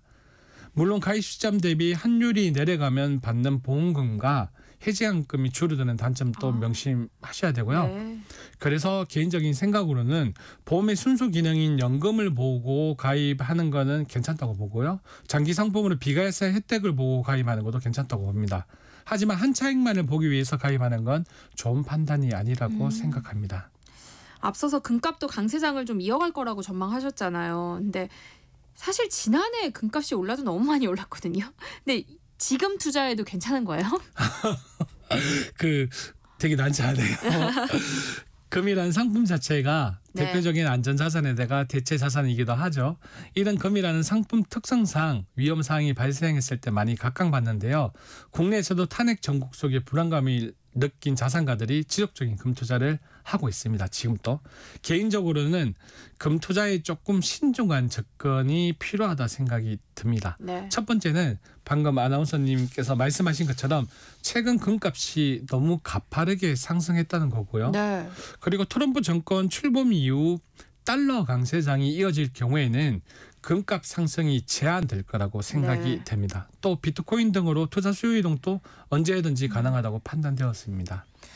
만약에 분산 투자로 금 투자를 하겠다고 하면 어떤 방법이 있어요? 대표적인 금 투자 방법은 은행 예금처럼 금에 투자할 수 있는 금 통장입니다. 금 통장에 가입하면 은행이 국제 금 시세에 맞춰 금을 구매해서 계좌에 적립해 주는 구조인데요. 단점으로 금을 매도해 현금으로 돌려받을 경우에는 매매 차익의 배당 소득세가 15.4%가 부과됩니다. 이에 반해 골드바 등의 금 실물을 직접 구매하는 방법인 직접 거래 방법도 있습니다. 이런 실물 금 투자 방법은 처음 금을 매입할 때 10%의 부가가치세를 내야 되는데요. 네. 어떻게 보면 투자 즉시 10%의 손실을 보는 것과 비슷하죠. 이는 실물 금투자는 대신에 매매 차익에 대한 배당 소득세는 없습니다. 또 다른 금투자 방법인 금 ETF는 주식처럼 실시간으로 거래할 수 있는 방식이 특징인데요. 주식처럼 간단하게 실시간 거래가 가능한 게 또 최고의 장점도 되기도 합니다. 물론 배당 소득세 15.4%가 부과되고 금 ETF는 금값을 100% 추종하지 않는 게 또 단점입니다. 네. 마지막으로 한국거래소를 통해서 금투자를 할 수 있는 방법도 있는데요. 증권사 앱 등에서 금계좌를 개설한 후 가장 중요한 1g 단위의 소액 투자가 가능한 게 장점이고요. 거래 수수료가 0.3% 정도만 비용이 발생하고 양도소득세와 금융소득세 등의 부과는 없습니다. 또 올해 주목하고 있는 상품이 있다면서요. 정확하게 상품은 아니고요. 제가 개인적으로 주목하고 있는 게 하나 있는데요. 네이버, 카카오, 토스와 같은 핀테크 플랫폼이 최근 금융 상품 중개 서비스를 확대하기 시작했거든요. 이런 플랫폼을 통해서 예금, 적금, 대출, 카드, 보험 등의 다양한 금융 상품에 쉽게 접근할 수 있는데요. 공모 펀드도 투자할 수 있는 시대가 다가오고 있습니다. 그래서 저는 이런 핀테크에 관련된 사업과 기업 등이 미래 시장을 조금 주도하지 않을까 생각하는데요. 이렇게 눈여겨보는 기업을 하나 정해서 소비를 전략할 때마다 아니면 매월 몇 주씩 꾸준히 사모으는 것도 좋다고 봅니다. 예를 들어서 앞으로의 환경 문제 등으로 기업이 탄소 배출을 줄이고 재생에너지를 사용하는 방향으로 점차적으로 전환하고 있잖아요. 그래서 뭐 예전에 ISO 인정처럼 ESG 점수가 높은 기업에 투자금이 몰릴 것이라고 개인적으로 생각을 하는데요. 예를 들면 테슬라 같은 경우도 대표적인 ESG 기업이죠.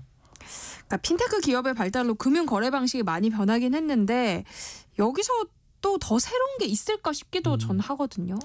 연초에 한번 언급했던 AI를 활용한 자산 관리 및 투자 자문 서비스인 로보 어드바이저도 핀테크 기술이죠. 그리고 현재 개발 중인 보험 상품의 설계 및 판매 관리 등의 인슈어테크까지 그 영역이 확대되고 있는데요. 이런 핀테크의 장점으로는 시간과 비용을 절감할 수 있다는 것과 데이터 분석을 통한 맞춤형 서비스가 가능하다는 거죠. 물론 사이버 공격 및 데이터 유출 위험 등의 보안 문제도 해결해 나가야 하고요. 이런 부분 등으로 핀테크 산업은 앞으로 계속 진화할 거라고 생각합니다. AI와 금융기술 등의 만남으로 블록체인 기술을 더욱더 다양하게 활용할 수 있겠다는 생각이 들고요. 또한 개인화된 금융 서비스의 발전도 더욱더 가속화될 거라고 판단이 됩니다. 이는 핀테크 기업에 투자하기 위해서 상장지수 펀드인 ETF 등으로 포트폴리오를 구성하는 방법도 좋고요. 좀 전에도 말씀드렸지만 매월 일정 수량이나 금액 등으로 꾸준히 기업 주식을 사모으는 것도 좋다고 봅니다. 또한 초기 상장 기업의 주식을 공모주 투자의 형태로 매수를 해서 성장 가능성을 보고 투자하는 방법도 좋다고 봅니다. 네, ETF 얘기가 나왔으니까요. 재테크 초보라면 개별 주식에 투자하는 것보다는 ETF에 투자하는 게 더 좋다는 얘기 하신 적 있거든요. 네, 이런 재테크 초보들이 눈여겨보면 좋을 ETF를 좀 꼽아주세요. 시장 자체를 좀 더 보수적으로 본다면 ETF 상품 중에서 안정적 수익을 추구할 수 있는 고배당주 ETF 상품이 좋다고 봅니다. 실제로 고배당주 ETF는 배당 수익률이 높은 주식들로 구성된 ETF 상품인데요. ETF 상품의 특성으로 주식처럼 거래소에서 자유롭게 거래가 가능하고 안정적인 배당 수익을 추구하는 투자자들에게 매력적인 상품입니다. 주식시장의 변동성을 줄이면서도 꾸준한 수익을 기대할 수 있죠. 고배당 ETF는 배당 수익률이 높은 주식들로 구성된 포트폴리오를 통해서 안정적인 현금 흐름을 제공해주는 동시에 분산 투자를 통한 리스크를 줄일 수 있습니다. 또한 금리가 안정화되었거나 하락 국면에 접어들 때 단중기 상품인 채권 대비 수익률이 훨씬 안정적이라 매력적인 상품이라고 생각합니다.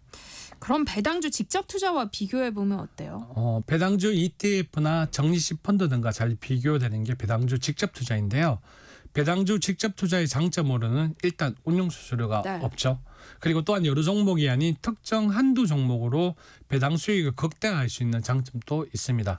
또한 배당뿐만 아니라 해당 기업의 주가 상승으로 투자 수익도 극대화할 수 있는 게 장점이 있고요. 고배당 ETF의 장점으로는 간접 투자 상품이기에 운용사의 전문가들이 종목을 구성 관리하기에 안정적인 배당 수익이 가능한 게 최고 강점이고요. 또한 상품의 특성상 여러 종목으로 구성되어 있어서 개별 기업의 배당 삭감 리스크를 줄일 수 있는 것도 강점입니다. 이런 고배당 ETF를 투자할 때에는 특히 해외 ETF 투자 시 환율 변동은 수익률에 큰 영향을 미치기에 잘 체크해야 하고요. 이와 더불어 금리가 상승하면 고배당 ETF의 매력이 떨어질 수 있기에 금리 체크도 중요합니다. 또한 고배당 ETF의 운용 수수료도 다 다르기 때문에 잘 비교해 보시고요. 특히 배당 소득세와 양도 소득세 등도 고려한 매도 내지는 수익률을 계산해야 합니다. 국내 ETF 중에서는 전에 한번 말씀을 드렸는데 타이거 고배당 ETF와 코덱스 배당 성장 ETF 상품이 좋다고 개인적으로 생각하고요. 네. 해외 시장으로는 배당 수익률이 3% 이상 지급되고 20년 이상 연속 배당을 지급하는 우량 기업으로 구성된 ETF 상품을 추천합니다. 이런 고배당 ETF 상품은 안정성이 높기 때문에 초기 투자자의 포트폴리오로도 좋다고 생각합니다. 올해 돈의 흐름에 따라 투자하면 좋을 상품 살펴봤는데요. 마지막으로 하고 싶은 말씀 있으실까요? 투자라는 상품을 고를 때에는 현재의 경제 상황이라든지 대변수 금리 추이가 중요합니다. 특히 미 연방준비제도와 우리나라의 한국은행의 금리 정책이 정말 중요한데요. 아주 간단하게 금리가 높은 경우에는 채권의 매력이 증가하고 성장주 등의 주식에 대한 투자는 감소할 가능성이 높습니다.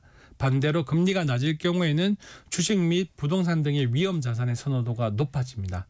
제가 여기서 몇 번에 강조했던 감적 투자 상품인 정시 펀드 등을 활용해서 매월 일정 금액을 꾸준히 장기적 성장 가능성이 높은 기술 섹터 등에 투자하시면 좋은 결과가 올 거라고 생각이 들고요.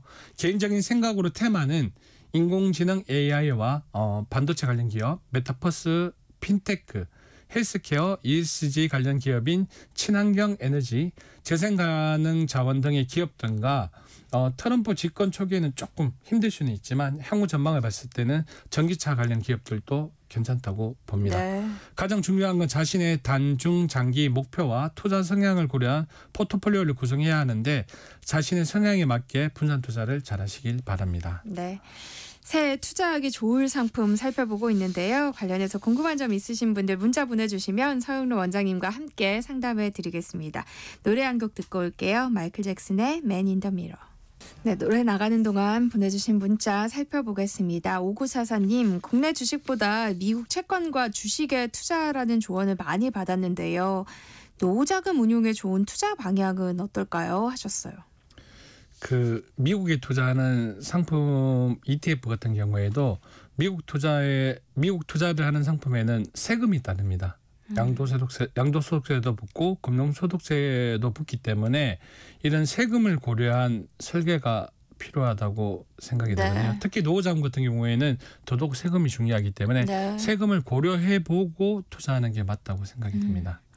4012님은요. 금 투자에 대해 신중한 접근이 필요하다 말씀하셨는데요. 적립식으로 10년 정도 모은다고 봤을 때는 괜찮은 투자처라고 보시나요? 하셨어요. 이건 제가 작년에 금 방송을 할 때 한번 말씀을 드렸는데요.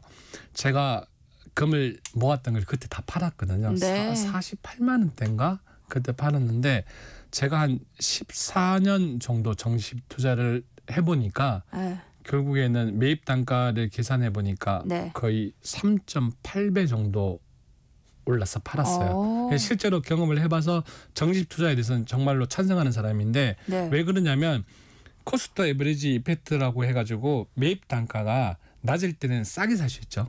그리고 높을 때에는 높게 사지만 결국에는 평균이 계산이 되잖아요. 그래서 내가 매도 타이밍만 잘 잡는다면 정식 투자는 무조건 돈이 된다고 생각이 들거든요. 그래서 4012님께서 만약에 10년 정도 모은다고 봤을 때 괜찮은 투자처라고 보시냐는 질문에는 저는 무조건 괜찮다고 말씀을 드리겠습니다. 9327님은요. 저는 지방에 거주 중이고 지금 살고 있는 아파트 한 채 보유한 것 외에는 3억 정도 현금만이 유일한 자산입니다. 아직 은퇴까지는 5년 정도 남았고요. 따로 개인연금은 없고 은퇴 후에는 국민연금만 수령할 듯한데요. 국민연금 수령 전까지 이 3억을 최대한 굴리는 게 좋을지 아니면 현금으로 그냥 보유하고 있는 게 좋을지 고민입니다 하셨어요. 은퇴 자금은 보수적으로 굴려야 되잖아요. 그리고 어떻게 보면 언제까지 지금 5년 정도의 기간밖에 없기 때문에 중기나 중단기 정도의 목표 사항이잖아요. 그러면 절대 공격적인 투자를 하면 안 됩니다. 그리고 은퇴 상품 중에 제일 우선순위는 연금 상품이거든요. 만약에 저라면 일시납 연금 보험으로 연금 자원을 조금 더 굴려 나갈 것 같아요. 어차피 비과세 상품이니까.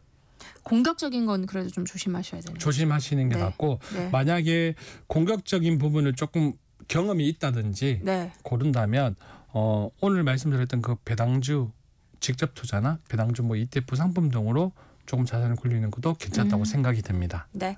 짠테크 SOS 돈 되는 라디오 오늘은 여기까지 하겠습니다. 지금까지 서영로 한국경제교육원 원장님과 함께했습니다. 고맙습니다. 네, 고맙습니다.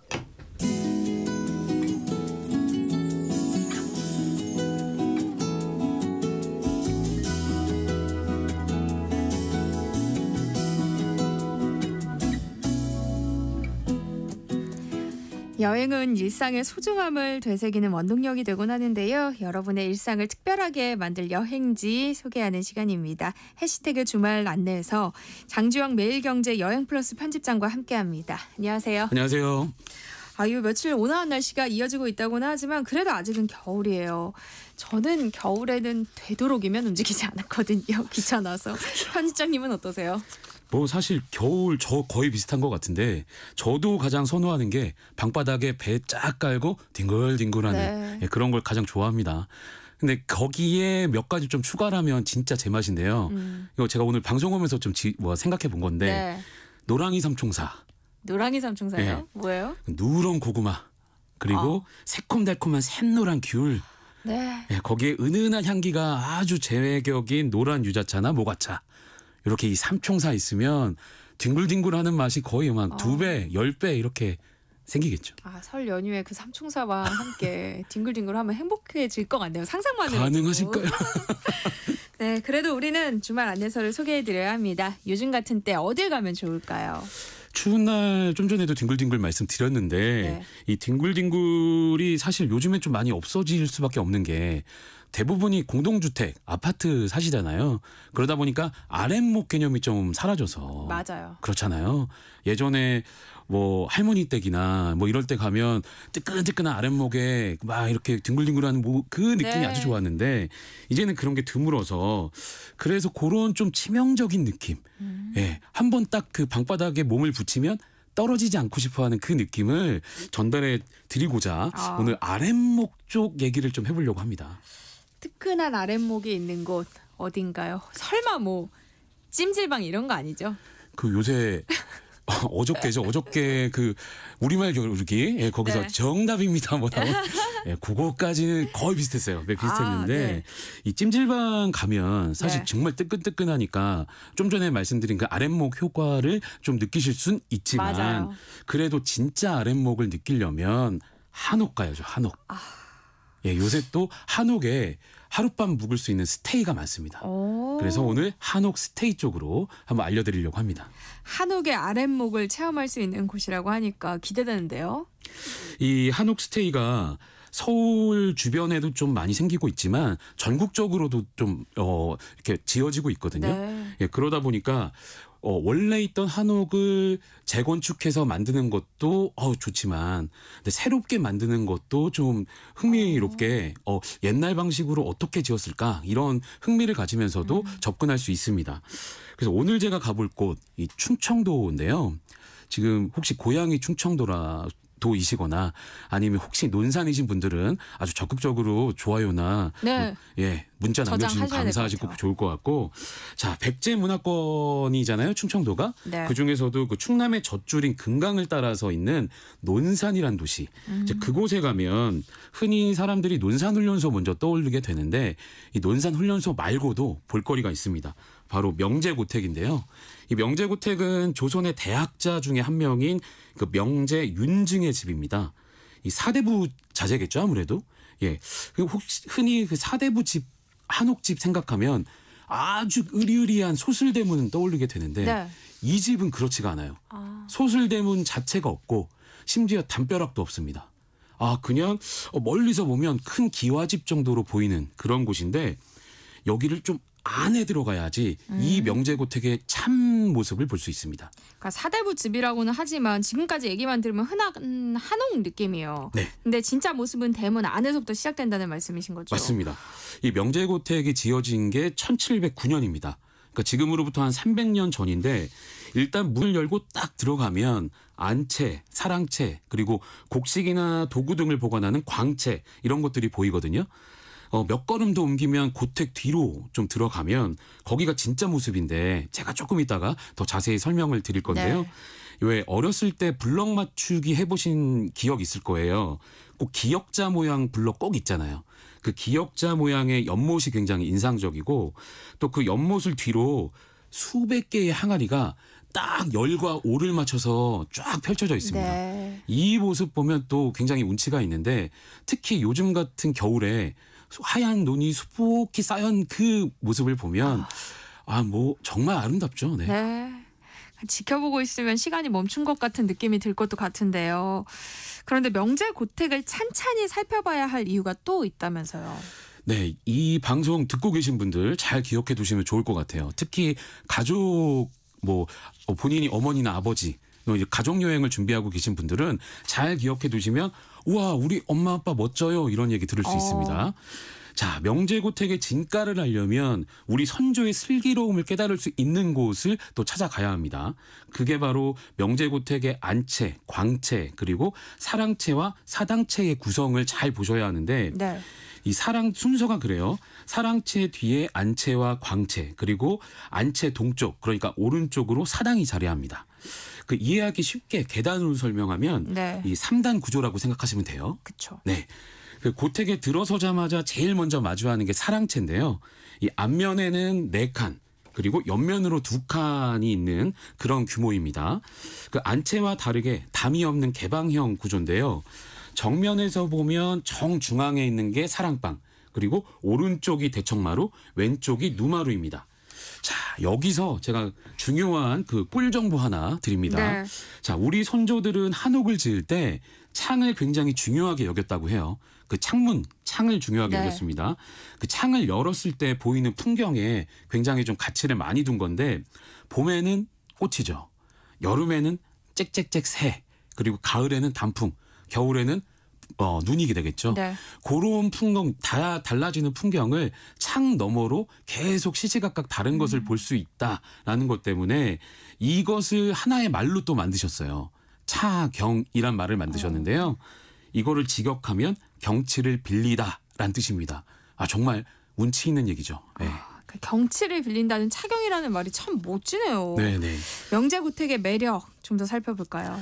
이 사랑채에 정말 창이 좀 많은 편입니다. 그래서 고개를 돌려서 조금씩 마주하는 풍경이 굉장히 좀 액자에 담기듯 이렇게 좀 다르게 풍기는데 여유가 있으면 사계절 모두 한번 다녀보셔도 좋을 것 같고 여기서 또 두 번째 꿀 정보 드리면 사랑채와 큰 사랑채와 작은 사랑채를 연결하는 안고직이라는 게 있습니다. 안고직이 이거는 좌우로 밀고 당기는 미닫이문과 또 앞뒤로 밀고 당기는 여닫이문 기능을 합친 걸 말하는데요. 이 4짝짜리 문이라고 했잖아요, 제가. 그래서 가운데 2짝은 미닫이 그리고 양쪽에 있는 문은 여닫이입니다. 그래서 이 양쪽 끝문을 다 열어서 공간을 확장할 수도 있고 또 가운데 있는 미닫이 문을 다 열어서 공간을 확장할 수도 있고 그래서 이 공간에 대한 활용 자체를 우리 선조들께서는 굉장히 유용하게 또 아주 열린 마음으로 하셨다라는 뜻에서 꿀정보 하나 드립니다. 한옥에 살아보지 않은 이상 경험해보기 힘든 공간들이잖아요. 그런데 우리 아직 마당에서 사랑채 여기까지밖에 못 봤어요. 알고 보는 거랑 사실 그냥 보는 거랑 좀 다르잖아요. 한옥이 정말 하나하나 속속들이 보면 재밌습니다. 이 명제고택 좀 더 살펴보면 사랑채에 돌계단이 나 있거든요. 그 옆에 대돌에 일령표준이라는 글자가 새겨져 있습니다. 네. 이 글자가 뭐냐면 이 명제고택을 지은 대학자가 윤중이라고 말씀드렸는데 이 윤중의 구대손 윤하중이란 분이 계신데요. 이분이 천문학을 굉장히 잘했대요. 그래서 본인이 직접 해시계를 만들 정도. 예. 그 해시계에 0점을 놓고 천체를 살필 수 있는 위치를 정한 다음에 그곳에다가 일령표준이란 글씨를 새겼다고 합니다. 자, 이제 세 번째 꿀 정보 드리면 사랑채에서 왼쪽으로 보면 중문간채라는 게 있습니다. 오늘 좀 한자어가 많이 나와서 힘드실 수도 있는데 네. 제가 좀 더 이해하기 쉽게 말씀드릴 테니까 잘 귀 기울여 주시고 이 중문간채라는 게 안채로 들어가는 문입니다.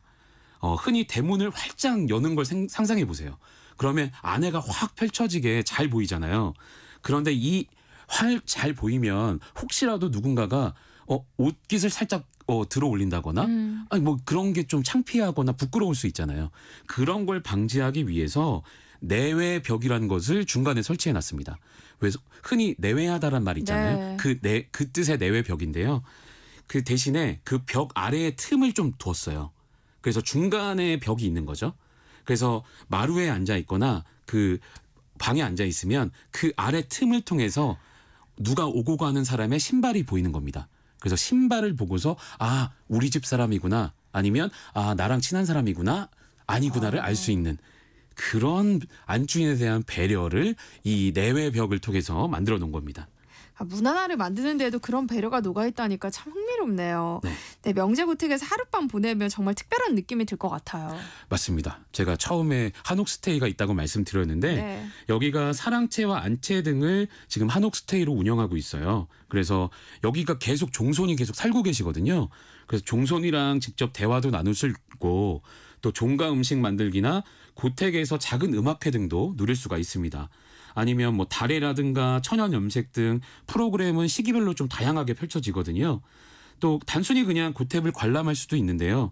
아침 10시부터 오후 4시까지 찾으시면 관람할 수 있으니까 한번 들려보시는 것도 좋겠고 대신에 후손이 살고 계시는 집이 따로 정해져 있어요. 그래서 거기까지는 좀 침범 안 하시는 게 좋을 것 같고요. 또 아랫목 말씀드렸었잖아요. 처음에. 여기서 진짜 정말 아랫목 한번 느껴보시면 좋을 것 같습니다. 네, 박미영 님도 지금 사이트 검색해서 보고 있는데 좋네요. 숙박비도 비싸지도 않고 도서관도 멋집니다. 가보고 싶습니다 하셨고요. 최혜진 님도 논산의 명제고택 꼭 가보고 싶어요 라고 하셨어요. 네, 명제고택이 있는 논산에서 꼭 맛봐야 할 음식도 있다면서요. 이게 그 국내 최초의 음식이 여기 있다라고 해서 저도 되게 궁금했거든요. 물론 여기가 이 지역에 사는 분들이 주장하는 그런 음식이긴 합니다. 논산에 가면 강경이란 마을이 있는데 강경하면 유명한 게 젓갈이잖아요. 그래서 강경 젓갈 축제도 되게 좀 유명한데 이 강경 젓갈로 만든 젓갈 백반이라는 게 있습니다. 그래서 이 젓갈 백반의 상차림상을 쫙 보면 웬만한 젓갈이 다 올라가 있어요. 그래서 창란젓, 어리굴젓, 청어젓, 낙지젓 뭐 한 25가지 이상의 젓갈이 쫙 올라가 있는데 아까 제가 그 항아리 오와 열을 맞춘 그 모습 이 여기도 종지라고 하는 작은 접시에 젓갈을 한 움큼 올려놔서 딱 열을 맞춰서 주시거든요. 딱 보자마자 우와라는 생각이 들 정도의 그런 모습을 일단 눈으로 맛있고요. 그리고 직접 드시면 젓갈이 정말 싱싱하다라는 느낌이 여기서 좀 맛보실 수 있어요. 발효도 잘 됐고 그리고 뭔가 나 좋은 거 먹고 있다 그런 느낌을 받으실 수 있고 그리고 여기에 젓갈만 드시지 말고 뭐 된장찌개나 청국장 아니면 삼겹살 같은 거 같이 구워서 드시는 것도 아주 별미입니다. 그래서 인당 한 14,000원, 15,000원 정도 하거든요. 물론 제가 좀 전에 말씀드린 그런 부대 음식은 따로 내셔야 하지만 그래서 한번 이곳 논산 가시면 특히 강경 가시면 꼭 한번 맛보셨으면 좋겠습니다. 네. 5854님도 고향이 논산인데 전혀 몰랐네요. 명절에 가면 꼭 가봐야겠어요 하셨어요. 점심을 못 먹고 지금 방송을 하고 있으니까 침이 고여서 괴롭네요. 우리 다음은 어디로 가볼까요? 자, 이번엔 강원도 분들, 평창 분들 좋아요와 문자 많이 남겨주시고 평창 갈 건데요. 자, 여기는 영화 식객이라고 많이 들어보셨죠? 네. 식객 촬영지로 많이 알려진 곳인데 정강원이라는 곳입니다. 여기가 한식 전문가 조정강 선생님이 1999년에 지으신 곳인데 이분이 예전에 한식당을 서울에서 운영을 하셨어요. 역대 대통령들의 맛집으로 굉장히 유명했던 곳인데 그만큼 인정을 받으셨던 연구가죠. 이분이 이 평창에 와서 한식 관련한 그런 곳을 만드셨는데 국내 최초의 전통 음식 문화 체험관을 지으셨습니다. 일단 이 정강원이 전통 음식 문화 체험관답게 굉장히 다양한 체험을 좀 할 수 있어요. 대신에 10명 정도가 모여야지 좀 할 수 있으니까 사전에 좀 예약 인원 확인하고 가시면 좋겠고요. 뭐 비빔밥 만들기라든가 고추장 만들기, 또 고등어 쌈장 만들기, 여러 가지 체험거리가 다양합니다. 대신에 이 체험에 쓰이는 모든 그 농산물들이 이곳 주변에서 주로 재배한 그 재료들이에요. 네. 그래서 그런 것도 더 의미가 있고요. 또 전통 음식의 역사와 가치를 전하기 위한 음식 박물관도 있거든요. 언제 쓰였을지 모를 정도의 그 오래된 주방 기구들, 또 전통 음식 관련한 여러 가지 얘기들을 좀 만날 수 있고, 또 음식 박물관 안에 한복 체험관이 있습니다. 요새 뭐 광화문이나 경복궁정 보면 한복 입으신 분들 많이 보는데 그게 약간 좀 개량한 한복이잖아요. 현대식 한복. 네. 근데 여기 정강원에서는 아주 전통 한복을 입으실 수가 있습니다. 직접 재배한 농산물로 전통 음식 체험할 수 있다니까 마음에 쏙 드네요. 정강원의 분위기를 조금 더 설명해 주세요. 여기에 인기 있는 곳이 조금 안으로 조금 더 들어가야 하는데, 식객 보신 분들은 아마 식객의 아주 대표적인 그 장면 떠오르실 거예요. 수백 개의 장독대가 쫙 펼쳐진 그 장면인데 네. 여기는 아까 제가 명재고택은 한 200개 정도였다면 여기는 무려 500개가 넘는 항아리가 네. 쫙 펼쳐져 있습니다. 간장, 된장, 고추장, 젓갈 뭐 곳곳에 다 담겨 있고요. 그리고 작은 항아리부터 초등학생 키만한 항아리까지 정말 뭐 그 종류도 다양합니다.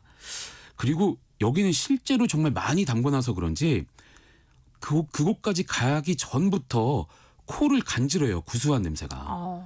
그래서 여기가 어디는지 몰라도 그 냄새만 찾아서 갈 수 있는 그런 곳이 되겠습니다. 네. 그리고 체험장을 다 둘러본 다음에 뒤쪽으로 나오면 거기가 바로 한옥 스테이하는 한옥인데요.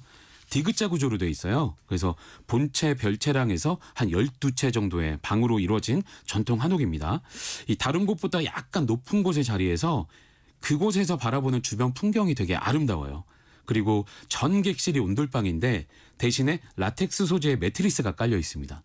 그래서 외국인들이랑 같이 가도 충분히 매력 있다라고 하실 수 있고, 네. 그리고 이 개별 욕실로 돼 있어서 그 프라이빗하다는 그런 느낌도 받으실 수 있고요. 그리고 사실 저는 여기가 무엇보다 좋았던 게 아침 식사를 굉장히 잘해 주시는데요. 조식이 나오나요? 네. 근데 여기가 이 평창에서 직접 만든 황태로 끓인 황태국이랑 비빔밥을 주시는데 이 황태국이 정말 구수합니다. 그래서 개운한 아침 식사 원하시는 분들 여기서 맛보시면 좋을 것 같습니다. 네. 마지막으로 한 곳 더 가보면 좋을 것 같은데요. 이번에는 경북 안동이라고요. 여기 안동하면 세계문화유산인 하회마을 떠오르시잖아요. 네. 이 하회마을 서쪽으로 가면 15년에 걸쳐서 지은 한옥이 있습니다. 근데 한옥이면 수백 년 정도 되어야 하는 거 아니야 라고 생각하실 수 있지만 네. 아예 아까 제가 방송 처음에 말씀드렸지만 아무것도 없는 상태에서 새로 만드는 전통 한옥은 과연 어떤 모습일까? 바로 이 하회 마을에서 보실 수가 있는데요. 락고제라는 곳입니다. 여기가 조선시대 한옥 짓는 방식을 최대한 가져다가 지은 그런 곳이에요. 네. 딱 입구에 들어서면 초록의 그 풀들과 중후한 분위기를 풍기는 옷생 나무 기둥이 아주 조화롭습니다. 이 락고제 안에는 그 두 개의 정자가 먼저 보이는데 이 새파란 옥빛을 활용해서 칠한 정자, 그리고 쨍한 원색을 사용하는 기존의 현대식 모습보다 훨씬 더 예쁘고요. 네. 그리고 각 객실의 배치도 좀 흥미롭습니다. 이 좀 많이 띄엄띄엄 돼 있어요. 그래서 요새 건축물들이 좀 빼곡하게 돼 있는데 여긴 좀 띄엄띄엄 돼 있어서 그 하회 마을의 또 다른 마을을 보는 듯한 그런 느낌을 받으실 수 있습니다. 네. 또 수험생이나 시험을 앞둔 사람들이 가도 의미가 있을 것 같은데 밤에 또 놓치면 안 될 볼거리가 있다면서요. 예, 여기가 한옥이 저녁에 보면 주황색 불빛으로 해서 이렇게 조명을 많이 좀 만들어놨어요. 왜 우리가 유럽 가면 벽에다가 주황색 불빛 쏘는 그런 느낌으로 네. 만들어놨는데 여기서는 기와지붕을 좀 보셔야 해요. 기와지붕이 약간 세모 시온 느낌이잖아요. 시온 느낌 사이에 하얀색 창호로 네. 만들어 놓은 게 있는데 거기를 합각이라고 부릅니다. 시옷 사이의 형태를. 이 합각을 가운데를 보시면 가운데에 그 여러 가지 점을 좀 찍어놨는데 이 점이 밤에 반짝반짝 빛이 납니다. 그런데 그 빛이 아까 제가 12개의 방이 있다고 말씀드렸는데 네. 12개 방이 다 달라요. 그래서 그거를 눈으로 이렇게 쭉 이어보면 어떤 거는 사자 자리, 어떤 거는 물병 자리, 어떤 거는 정갈자리 이런 식으로 별자리가 돼 있습니다. 그래서 이 별자리를 황도 12궁이라고 부르잖아요. 네. 예, 그래서 이런 모습을 보실 수가 있어서 이 전통적인 우주관을 좀 느끼실 수 있다. 그런 말씀 드릴 수 있습니다. 네. 요즘에 이렇게 명절에 가족끼리 다 같이 여행 가시는 분들도 많더라고요. 네. 그런 분들이 좀 참고하시면 좋을 것 같고요.